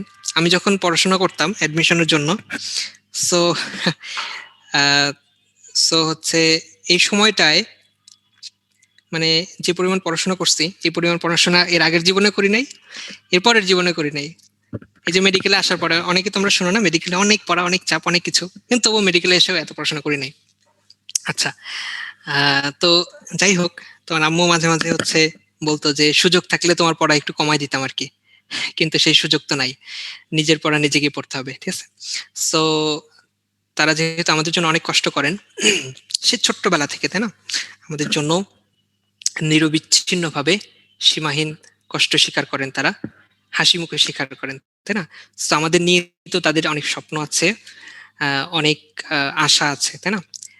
সো হয়তো সুযোগ থাকলে আমাদের এই কষ্টটা তারা নিজেরা করে কমাই দিতে, দিয়ে সুযোগ থাকলে হয়তো করে দিতেন, কিন্তু সেই সুযোগ নাই।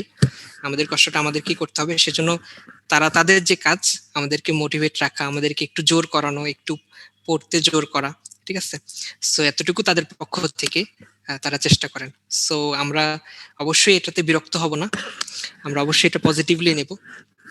ঠিক আছে, আমরা জানি আমাদের মা বাবা আমাদের ভালোর জন্যই আমাদেরকে রাগ করেন, পড়তে বলেন, বকা দেন, তাই না?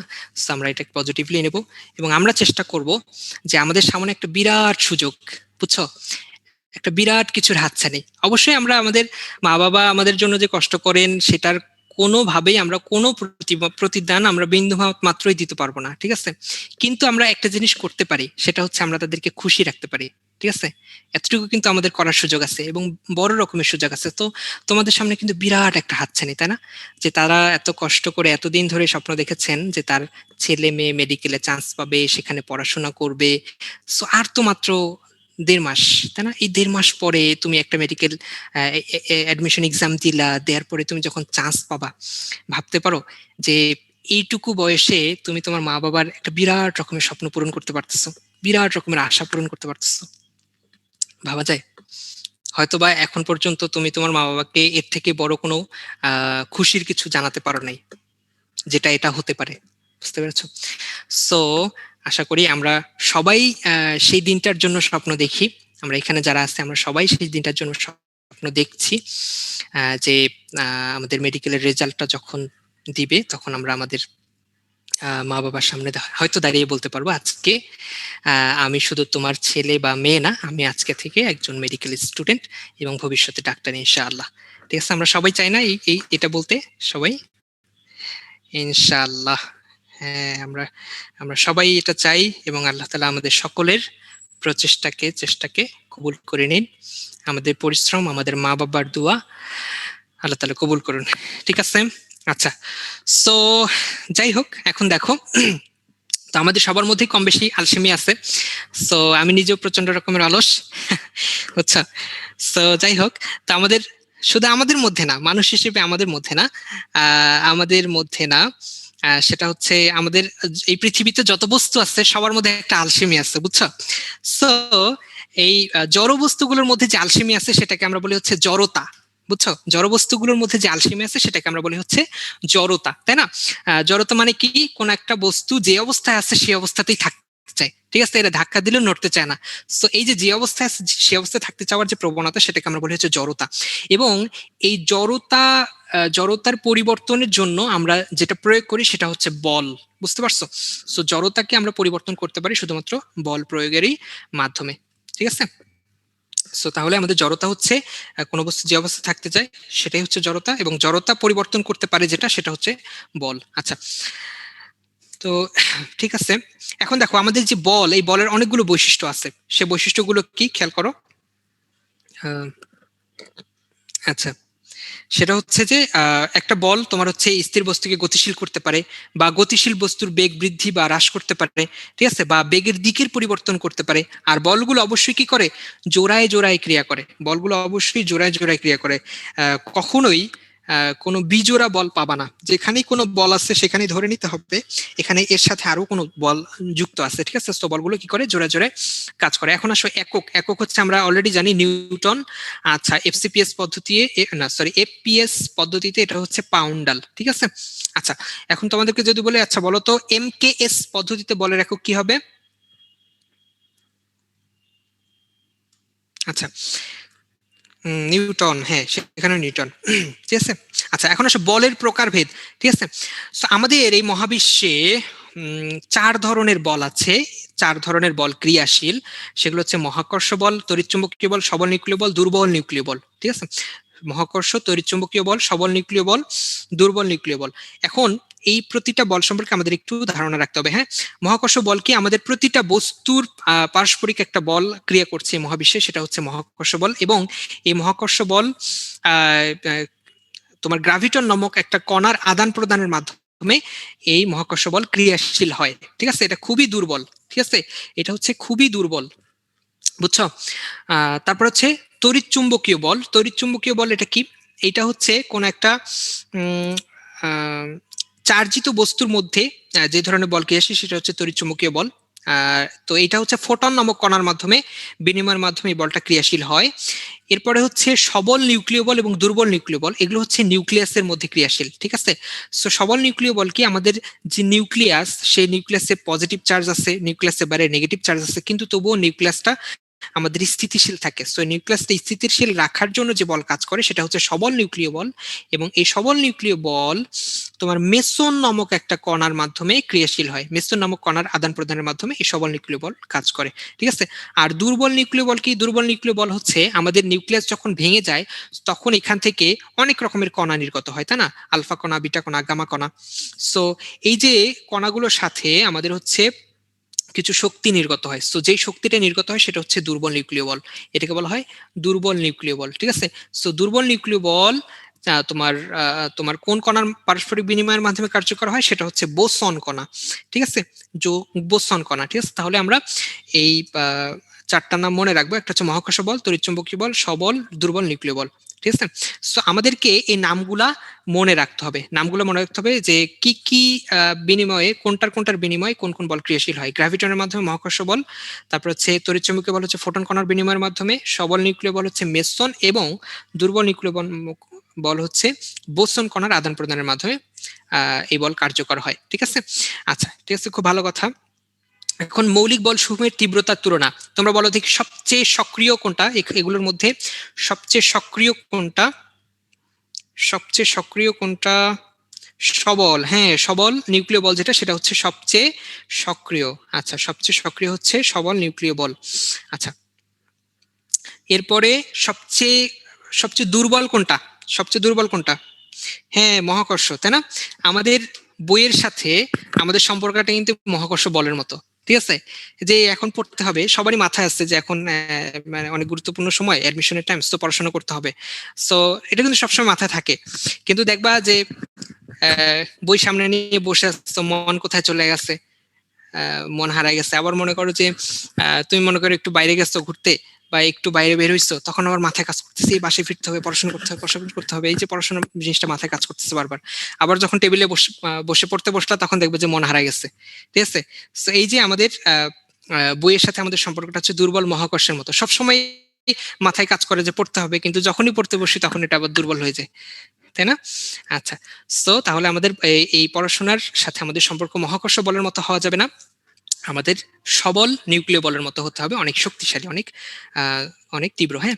আচ্ছা, তাহলে আমাদের এই যে ক্রমটা, হ্যাঁ বলের যে ক্রম, সেটা আমরা একটা সূত্র দিয়ে মনে রাখতে হবে, সেটা হচ্ছে শতদুম, ঠিক আছে, শতদিম দিয়ে মনে রাখতে পারি ক্রমানুসারে। একটা হচ্ছে সবল নিউক্লিয় বল, তারপরে হচ্ছে তড়িৎ চুম্বকীয় বল, এরপরে দুর্বল হচ্ছে দুর্বল নিউক্লিয় বল, এবং সবচেয়ে মহাকর্ষ বল এটা হচ্ছে সবচেয়ে বেশি দুর্বল, ঠিক আছে। তো আমরা এইভাবে মনে রাখতে পারি। এখন আসলে ভরবেগ, ভরবেগ জিনিসটা কি, ভরবেগ জিনিসটা আসলে কিছুই না।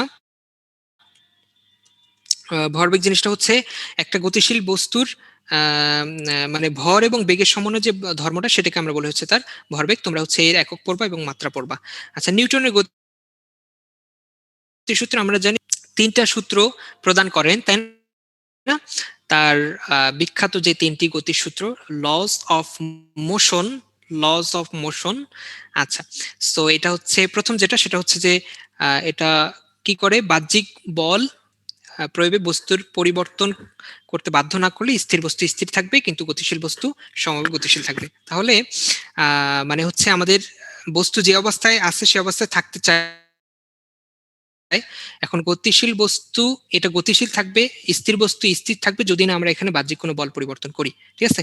দ্বিতীয় সূত্রটা এটা হচ্ছে যে বস্তুর ভরবেগের পরিবর্তনের হার এর উপর যে প্রযুক্ত বল সেটা সমানুপাতিক, ঠিক আছে। এবং তৃতীয় সূত্র, এটা সবচেয়ে ইম্পর্টেন্ট, সেটা হচ্ছে প্রত্যেক ক্রিয়া সমান বিপরীত প্রতিক্রিয়া আছে। বলা হয় জড়তা বা জাড্ডের সূত্র, জড়তা বা জাড্ডের সূত্র, আলসেমির সূত্র, তাই না।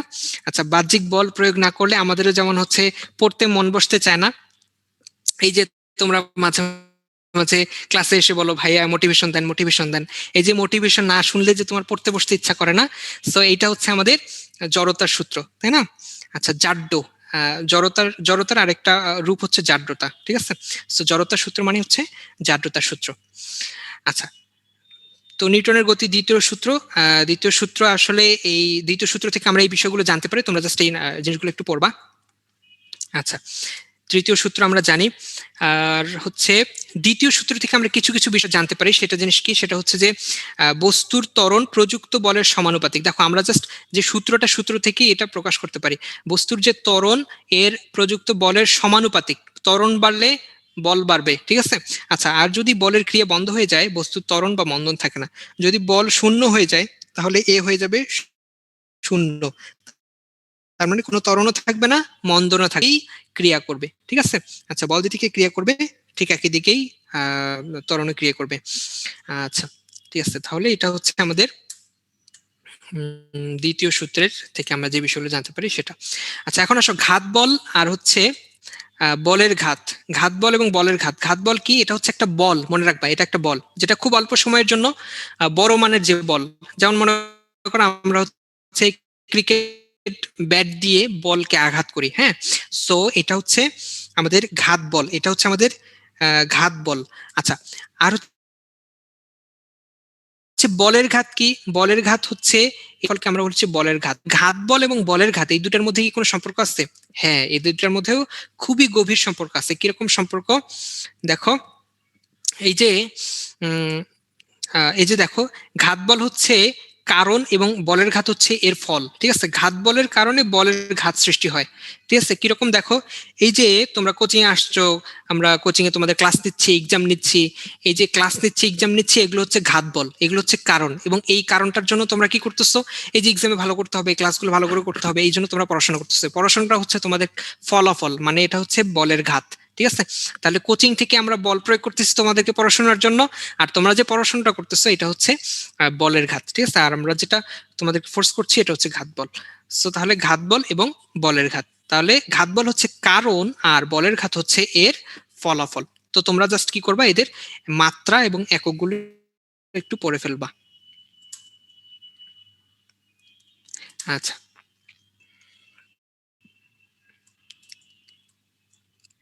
নিউটনের গতিসূত্রের ব্যবহার দেখো। নিউটনের গতিসূত্রগুলোর জাস্ট এখানে উদাহরণ পড়তে হবে, যে ঘোড়ার গাড়ির চলাচল, তারপর হচ্ছে নৌকার গুণ টানা, তাই না। এরপরে হচ্ছে অ্যাথলেটদের লং জাম্প, তারপরে হচ্ছে বন্দুক থেকে গুলি ছোড়া। আমরা যদি বন্দুক থেকে গুলি ছুড়ি, গুলি ছুড়লে কি হবে, আমাদের বন্দুকটা খানিকটা পিছনের দিকে সরে আসে, ঠিক আছে। বন্দুকটা গুলি ছোড়ার সাথে সাথে বন্দুকটা খানিকটা পিছনের দিকে সরে আসে। এই যে ঘটনাটা, এটা কিসের জন্য হয়? আমাদের নিউটনের যে তৃতীয় সূত্র, ক্রিয়ার প্রত্যেক ক্রিয়ারই একটা বিপরীত প্রতিক্রিয়া থাকে, সেটা। আচ্ছা, এখন আসলে আরো একটা উদাহরণ আছে, সেটা হচ্ছে পাখির আকাশে ওড়া, ঠিক আছে। পাখির আকাশে ওড়া, পাখির আকাশ আল্লামা নিউটনের সূত্র, তাই না? হ্যাঁ, আল্লামা নিউটন বেঁচে নাই, তো থাকলে হয়তো তার নামের সাথে টাইটেল যোগ করা যাইতে পারতো। মহাশূন্যে অভিযান তথা রকেটের গতি। দেখো, মহাশূন্যে আমাদের যে রকেট যায়, এটা আসলে কেন যায়? কারণ এর যে জ্বালানিটা আছে, এই জ্বালানিটা তীব্র বেগে বের হয়। এই জ্বালানির মধ্যে আছে তরল হাইড্রোজেন এবং তরল অক্সিজেন, এবং এরা হচ্ছে তীব্র বেগে নির্গত হয়। এজন্য এর বিপরীত ক্রিয়া হিসেবে আমাদের রকেটগুলো আকাশে উড়ে যায়। এখন আমাদের এই রকেটের গতি আমরা কিভাবে বৃদ্ধি করতে পারি? আমরা হচ্ছে তিনটা পদ্ধতি বৃদ্ধি করতে পারি। আমরা এই সূত্র থেকে এই রকেটের ত্বরণ আমরা বৃদ্ধি করতে পারি। এই সূত্র থেকে আমরা সেটা খুব সহজে মনে রাখতে পারি। দেখো, এই সূত্রের তিনটা অংশ, এই যে ভি এটা একটা অংশ, মাঝখানে দেখো del M by del T এটা একটা অংশ, এরপরে হচ্ছে 1/m, এম তে হচ্ছে রকেটের ভর। এখন এগুলো দিয়ে কি প্রকাশ করছে? দেখো, এম তে হচ্ছে রকেটের ভর, আর del M by del T এটাকে বলা হচ্ছে জ্বালানির ব্যবহারের হার, জ্বালানির ব্যবহারের হার। আর ভি হচ্ছে ওই যে জ্বালানি নির্গত হওয়ার বেগ, কত বেগে জ্বালানি নির্গত হচ্ছে, ঠিক আছে। আচ্ছা, তাহলে এক্সাম্পল গুলোর মধ্যে পড়তে হবে কিনা? না, মধ্যেগুলো পড়তে হবে না, তুমি জাস্ট নামগুলো পড়বা, তাহলেই হবে, ঠিক আছে। আচ্ছা, তাহলে এখানে দেখো, এখান থেকে তাহলে আমরা কি দেখতে পাচ্ছি, যে একটা রকেটের ত্বরণ আমরা কিভাবে বাড়াতে পারি। আমরা যদি এখানে বেগটা বাড়াই তাহলে ত্বরণ বৃদ্ধি পাবে। আমরা যদি এখানে রকেটের ভর, এই যে এমটাকে যদি আমরা কমাই তাহলে এখানে এর ত্বরণ বৃদ্ধি পাবে। আর এই যে জ্বালানি ব্যবহারের হার যদি বৃদ্ধি করি তাহলে কিন্তু রকেটের ত্বরণ বাড়বে। এখানে খেয়াল করো, ত্বরণ বৃদ্ধি বৃদ্ধি করলে, নির্গমনের হার বাড়লে, আর একটা হচ্ছে আপেক্ষিক বেগ যদি আমরা বৃদ্ধি করি তাহলে আমাদের ত্বরণগুলো বৃদ্ধি পাবে। তাহলে সূত্রটা আমরা মনে রেখে আমরা তিনটে কি পয়েন্ট মনে রাখতে পারি, ঠিক আছে? আচ্ছা, তাহলে ঠিক আছে, খুব ভালো কথা। আচ্ছা, এখন আসো নিউটনের গতির সীমাবদ্ধতা খেয়াল করো যে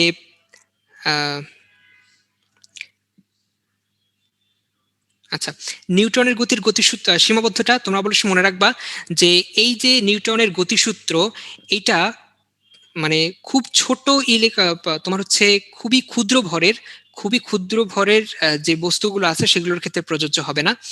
আবার যেগুলোর বেগ অনেক বেশি সেগুলোর ক্ষেত্রে প্রযোজ্য হবে না। আবার যাদের ত্বরণ খুব কম তাদের ক্ষেত্রে প্রযোজ্য হবে না। তিনটা ক্ষেত্রে এই নিউটনের গতিসূত্র প্রযোজ্য হবে না। সেটা কি? যখন তোমার কণার ভর অনেক কম, কণার বেগ অনেক বেশি, প্রায় আলোর বেগের মতো, আবার যখন তার ত্বরণ অনেক কম তখন এই নিউটনের গতিসূত্রগুলো প্রযোজ্য হবে না, ঠিক আছে? আচ্ছা, এখন আসো যে ক্ষেত্র প্রাবল্য কি? কোন একটা তড়িৎ ক্ষেত্রে আমি যখন একটা একক আধান বা একক চার্জ নিয়ে আসবো তখন এটার উপরে যে বল কাজ করবে সেটাকে আমরা বলবো হচ্ছে ক্ষেত্রের প্রাবল্য বা তড়িৎ প্রাবল্য। তো তোমরা হচ্ছে এখানে ইকুয়েশনটা একটু মনে রাখবা। আচ্ছা, এরপর হচ্ছে মহাকর্ষীয় ক্ষেত্র। দেখো আমাদের যে পৃথিবী, এই পৃথিবী বা পুরো মহাবিশ্ব, এটা কিন্তু একটা মহাকর্ষীয় ক্ষেত্রের মধ্যে অবস্থিত। তো এইখানে কোনো একটা একক ভরের বস্তুর উপরে যে বল ক্রিয়াশীল হয় সেটাকে বলা হয় মহাকর্ষীয় প্রাবল্য। এটা আমরা কি দিয়ে প্রকাশ করি? E=F/m, নিউটন পার কেজি। এফ এর একক হচ্ছে নিউটন আর ভর হচ্ছে কেজি। সো আমরা আহ, তাহলে কি বলি? মহাকর্ষীয় প্রাবল্যের একক কি হবে? নিউটন পার কেজি। নিত্যতা, রৈখিক ভরবেগ, এটা আসলে আমাদের তৃতীয় সূত্র থেকে রৈখিক ভরবেগের নিত্যতা সম্পর্কে আমরা জানতে পারি। ঠিক আছে? তো ভরবেগের নিত্যতা মানে কি? ভরবেগের সংরক্ষণ। যদি কোনো বস্তুর উপর বাহ্যিক বল প্রযুক্ত না হয় তাহলে ভরবেগের কোনো পরিবর্তন হবে না। যদি বাহ্যিক বল প্রযুক্ত না হয় তাহলে ভরবেগের কোনো পরিবর্তন হবে না, ভরবেগ সংরক্ষিত থাকবে, ঠিক আছে? দেখো আমাদের রৈখিক ভরবেগের সংরক্ষণ নীতি আমরা তিনটা উদাহরণের মাধ্যমে প্রমাণ করতে পারি। একটা হচ্ছে কামান থেকে গোলা ছুড়লে কি হবে? গোলা সামনের দিকে আগা যাবে, কামানটা পিছনের দিকে আহ উল্টে যাবে, তখন এটাকে আমরা বলি হচ্ছে রৈখিক ভরবেগের নিত্যতা, ঠিক আছে? সরে যায়, তাই না? খানিকটা পিছনের দিকে সরে যায়। সো এটা হচ্ছে রৈখিক ভরবেগের আরেকটা নিত্যতার উদাহরণ। এই যে আমরা একটু আগে রকেট পড়লাম, রকেটের জ্বালানি তোমার বিপরীত দিকে নির্গত হচ্ছে, কিন্তু রকেট যাচ্ছে তার বিপরীতে, ঠিক আছে? সো এই যে জ্বালানির বিপরীত দিকে রকেট নির্গত হচ্ছে, এইটা হচ্ছে আমাদের রৈখিক ভরবেগের আরেকটা নিত্যতার উদাহরণ, ঠিক আছে? তাহলে এই তিনটা উদাহরণ মনে রাখবা। আর বন্দুকের যে পশ্চাৎ বেগ, এটা অবশ্যই তোমার একই সাথে নিউটনের গতিসূত্রের উদাহরণ, তৃতীয় সূত্রের, আরেকটা হচ্ছে রৈখিক ভরবেগের নিত্যতার উদাহরণ। তাহলে এই দুইটা জিনিস মনে রাখবা। দুকের যে পশ্চাৎ বেগ এটা একই সাথে নিউটনের গতিসূত্রের তৃতীয় সূত্রের উদাহরণ এবং একই সাথে এটা রৈখিক ভরবেগের নিত্যতার উদাহরণ, ঠিক আছে? তো এখানে খুব চমৎকার একটা সূত্র দেওয়া আছে। এই সূত্র দিয়ে আমরা হচ্ছে খুব সহজেই তোমার বন্দুকের পশ্চাৎ বেগটা নির্ণয় করতে পারি, ঠিক আছে? বন্দুকের পশ্চাৎ বেগ নির্ণয়ের জন্য আমাদের কি লাগবে? বুলেটের ভর, তারপরে হচ্ছে বন্দুকের ভর এবং বুলেটের বেগ, এই তিনটা দেওয়া থাকলে আমরা খুব সহজেই বন্দুকের পশ্চাৎ গতি নির্ণয় করতে পারবো, ঠিক আছে? আচ্ছা,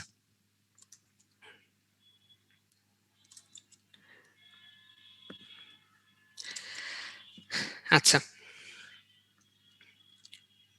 ঠিক আছে। তাহলে দেখো এই যে নিউটনের গতি তৃতীয় সূত্র এবং ভরবেগের নিত্যতা আমরা শিখলাম। তাহলে এই দুইটাকেই আমরা আরো কিছু উদাহরণ দিয়ে ব্যাখ্যা করতে পারি। সেই উদাহরণগুলো কি? টেবিলের উপর বই থাকা, বন্দুক থেকে গুলি ছোড়া, নৌকা থেকে লাফ দেয়, এগুলো তো আমরা শিখলাম একটু আগেই। আচ্ছা, তারপরে পায়ে হাঁটাই, সবগুলি হচ্ছে যে তোমার ওই বন্দুক থেকে, সরি, তোমার নিউটনের তৃতীয় সূত্র এবং তোমার ভরবেগের যে নিত্যতা, এই দুটার সমন্বয়ে এই উদাহরণগুলো আর কি। এখন আসলে আরেকটা জিনিস, লিফটের প্রতিক্রিয়া। তো লিফটের প্রতিক্রিয়া 5 ধরনের ঘটনা ঘটতে পারে, 5 ধরনের ঘটনা। সে 5 ধরনের ঘটনা কি? প্রথম কথা হচ্ছে তুমি যখন লিফটে দাঁড়ায় আসো, লিফটও চলছে না, তুমিও চলছো না, ঠিক আছে? তখন এইখানে তোমার ওজন তোমার স্বাভাবিক ওজনই মনে হবে, এখানে ওজনের কম বেশি মনে হবে না। কিন্তু লিফটটা যখন উপরের দিকে উঠবে তখন ওজনটা কি হবে? তখন ওজনটা বেশি মনে হবে। ওজনটা বেশি মনে হওয়ার কারণ কি? কারণ হচ্ছে আমি লিফটের যে লিফটের যে মেঝে, সেই লিফটের মেঝেতে নিচের দিকে অভিকর্ষ ত্বরণ প্রয়োগ করছি, আমার ওজন নিচের দিকে অভিকর্ষ ত্বরণ বা ওজনটাকে প্রয়োগ করছি, কিন্তু লিফট উঠছে উপরের দিকে। সো যেহেতু বিপরীত দিকে, সেহেতু কি হচ্ছে আমার নিজের ওজনটাকে বেশি মনে হবে। ঠিক আছে, নিজের ওজনটাকে বেশি মনে হবে লিফটের, যখন লিফট উপরের দিকে উঠতে থাকবে। কিন্তু লিফট যখন নিচের দিকে চলতে থাকবে, তখন তিন ধরনের ঘটনা ঘটবে। তিন ধরনের, সেটা কি? যে যদি ত্বরণ যদি ত্বরণটা আমাদের অভিকর্ষ ত্বরণের থেকে কম হয়, তাহলে আমার নিজেকে একটু হালকা মনে হবে, আমাদের স্বাভাবিক ওজনের থেকে একটু হালকা মনে হবে। যদি অভিকর্ষ ত্বরণের সমান হয়, তাহলে এখানে ভারহীনতা মনে হবে, কোনো ভার বোঝা যাবে না, ভারহীনতা মনে হবে। আর যদি এই অভিকর্ষ ত্বরণের থেকে বেশি হয়, তাহলে কি হবে? তাহলে হচ্ছে মেঝে থেকে সম্পূর্ণ আলাদা হয়ে যাব, যতক্ষণ না মাথা ওই লিফটের ছাদ স্পর্শ করে। ঠিক আছে, মেঝে থেকে আলাদা হয়ে যাব যতক্ষণ না তোমার লিফটের ছাদ স্পর্শ করে। ঠিক আছে, সো তাহলে তোমরা এখানে জাস্ট দেখে নিবা যে স্থির থাকলে সমবেগ ওঠানামা করবে, যখন অবাধে নিচে নামবে, যখন ত্বরণ সমান হয়ে যাবে অভিকর্ষ ত্বরণের, তখন সম্পূর্ণ ভারহীন মনে হবে। যখন অভিকর্ষ ত্বরণ অপেক্ষা বেশি গতিতে নামবে, তখন এখানে হচ্ছে অতি ভারহীনতা, অতি ভারহীনতা, এবং হচ্ছে তোমার তোমার মেঝে থেকে সংস্পর্শ বিচ্ছিন্ন হয়ে যাবে। ঠিক আছে, মেঝে থেকে সংস্পর্শ বিচ্ছিন্ন হয়ে যাবে। ঠিক আছে, এই যে যেমন তোমরা এখন মনে পরীক্ষার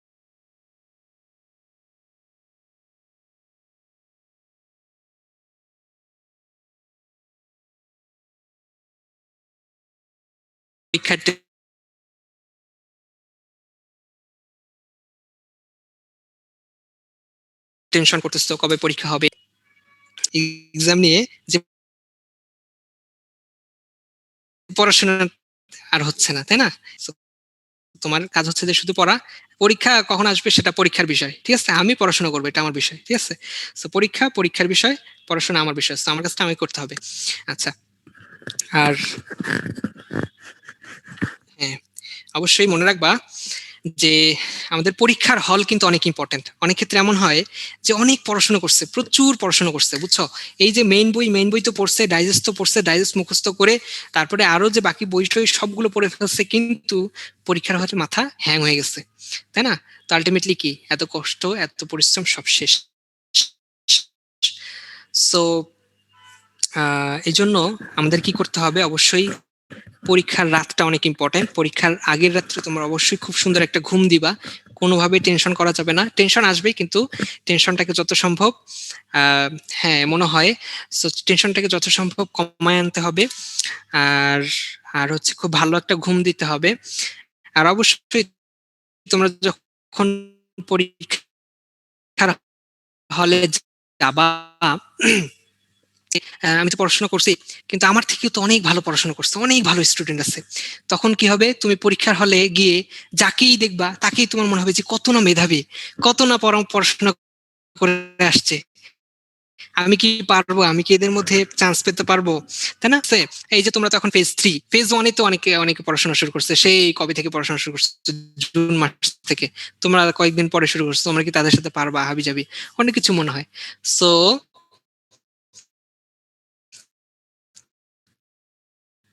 তো তোমার কাছে মনে রাখতে হবে যে তোমার যে যার মতো পড়াশোনা করুক, আমি আমার জায়গা থেকে আমার 100% চেষ্টা করছি, সো আমারও চান্স হবে ইনশাআল্লাহ। ঠিক আছে, আচ্ছা, হ্যাঁ, সবাইকে অনেক ব্রিলিয়ান্ট মনে হয়, কিন্তু কাউ মানে হতে পারে ব্রিলিয়ান্ট হতে পারে, কিন্তু এটা নিয়ে নিজের মধ্যে হতাশার কোনো। আচ্ছা, মেডিকেল পরীক্ষার আগে কয়বার বই রিভিশন দিছিলে? আমি তোমাদের গতদিন বলছি যে আমাদের কোচিং এর সাথে থাকলেই কিন্তু 5-6 বার, তারপরে সামনে ফাইনাল হবে তখন রিভিশন হবে, সাবজেক্ট ফাইনাল হবে তখন রিভিশন, এর বাইরে তো তুমি 3-4 করবে। সো মোটামুটি দেখা যায় 8 থেকে 10 বার রিভিশন হয়ে যায় বইগুলা, যদি তোমরা রেগুলার পড়াগুলো পড়তে থাকো। সো আমাদের এভাবে 8 থেকে 10 বার রিভিশন হয়ে যাওয়ার পরে তোমরা এখন বলো, পড়াশোনার কি আর কিছু বাকি থাকে? তাহলে তো সবারই চান্স পেয়ে যাওয়ার কথা ছিল, তাই না? আচ্ছা, তবুও চান্স হয় না, কারণ হচ্ছে আমরা এই ক্লাস যখন হয়, তারপর হচ্ছে আমাদের টিউটোরিয়াল যখন হয়, তখন আমরা এখানেও পড়াশোনার অনেক গ্যাপ রাখি, ঠিক আছে? সো আলটিমেটলি আমাদের প্রিপারেশনটা খুব ভালো হয় না। শুরু থেকে আমাদের এই গ্যাপগুলো রাখা যাবে না, গ্যাপগুলো পূরণ করতে হবে। আর আর তোমরা হচ্ছে সামনে ফাইনালে তো তোমাদের পুরো একটা বই পড়ে ফেলতে হবে, তাই না? সো পুরো একটা বই পড়ে ফেলতে হবে। সো সেই ক্ষেত্রে তোমরা কি করবা? সেই ক্ষেত্রে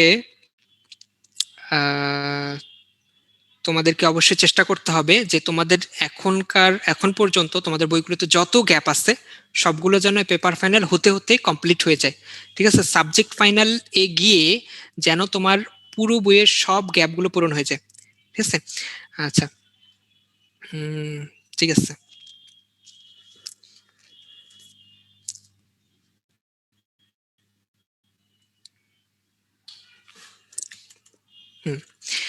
তো টিউটোরিয়াল তোমরা খুব শীঘ্রই জানবা কবে তোমাদের হচ্ছে পেপার ফাইনাল শুরু হবে, ঠিক আছে? সো তোমরা তাহলে নিজেদেরকে প্রস্তুত করতে থাকো। এখন আসো এই সবগুলো তোমরা হচ্ছে কি লাস্ট হচ্ছে এর সূত্রটা পড়বা, এর একক আর হচ্ছে মাত্রা পড়বা, একক আর মাত্রা, আর কিছু লাগবে না, ঠিক আছে? একক এবং মাত্রা এতটুকু পড়লেই হবে। কৌণিক বেগ, কৌণিক ভরবেগ, টর্ক, এগুলোর একক এবং মাত্রা পড়তে হবে। আচ্ছা,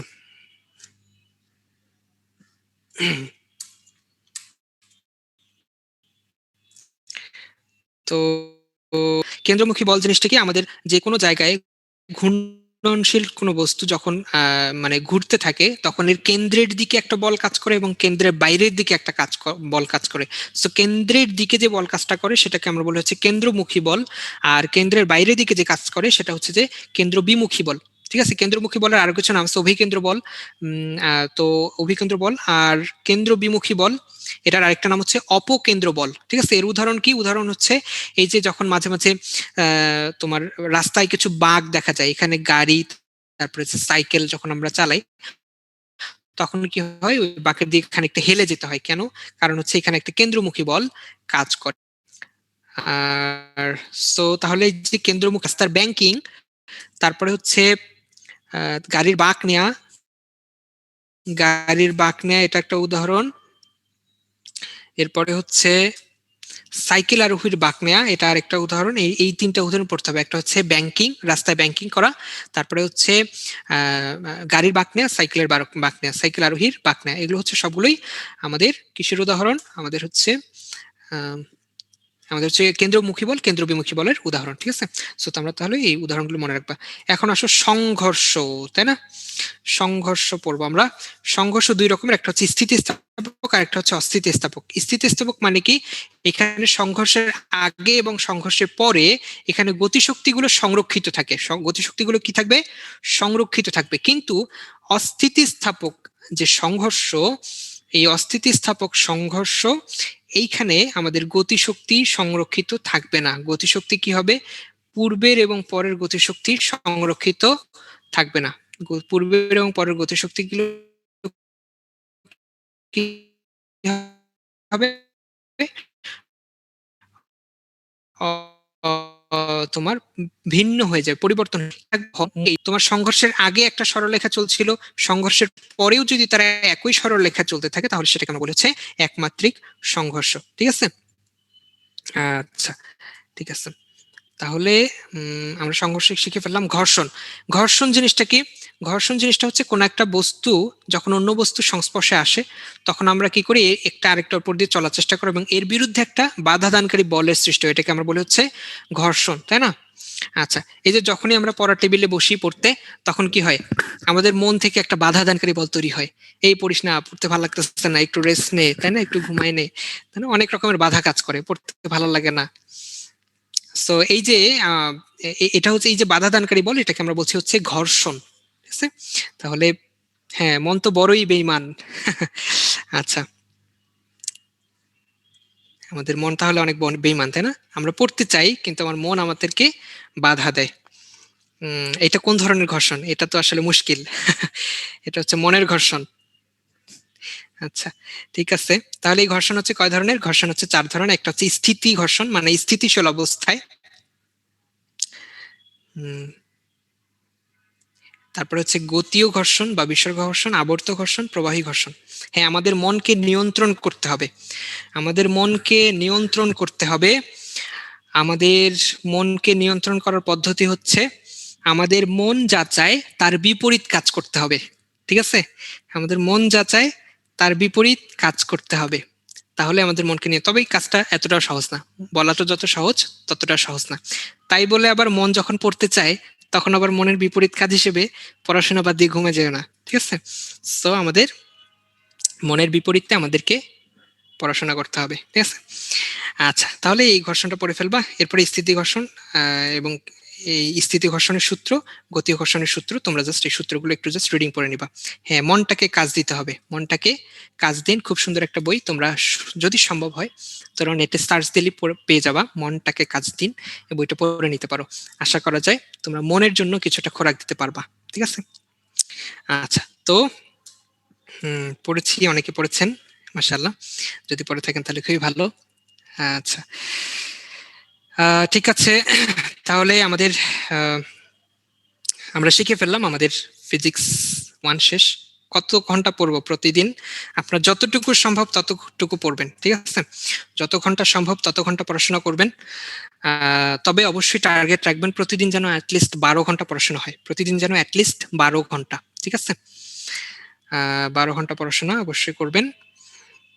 বইয়ের নাম, হ্যাঁ আজান হয়ে গেছে, পড়তে চাই বাট পারি না, 8 ঘন্টার বেশি হয় না। আচ্ছা, সো যেমনই হোক না কেন এখন তো আমাদেরকে একটু কষ্ট করে পড়তে হবে। বইটার নাম হচ্ছে মনটাকে কাজ দিন, বইটার নাম হচ্ছে মনটাকে কাজ দিন। আচ্ছা, আপনারা এই বইটা পড়তে পারেন। আচ্ছা, আমার বাড়ি কই? আমার বাড়ি বাংলাদেশে।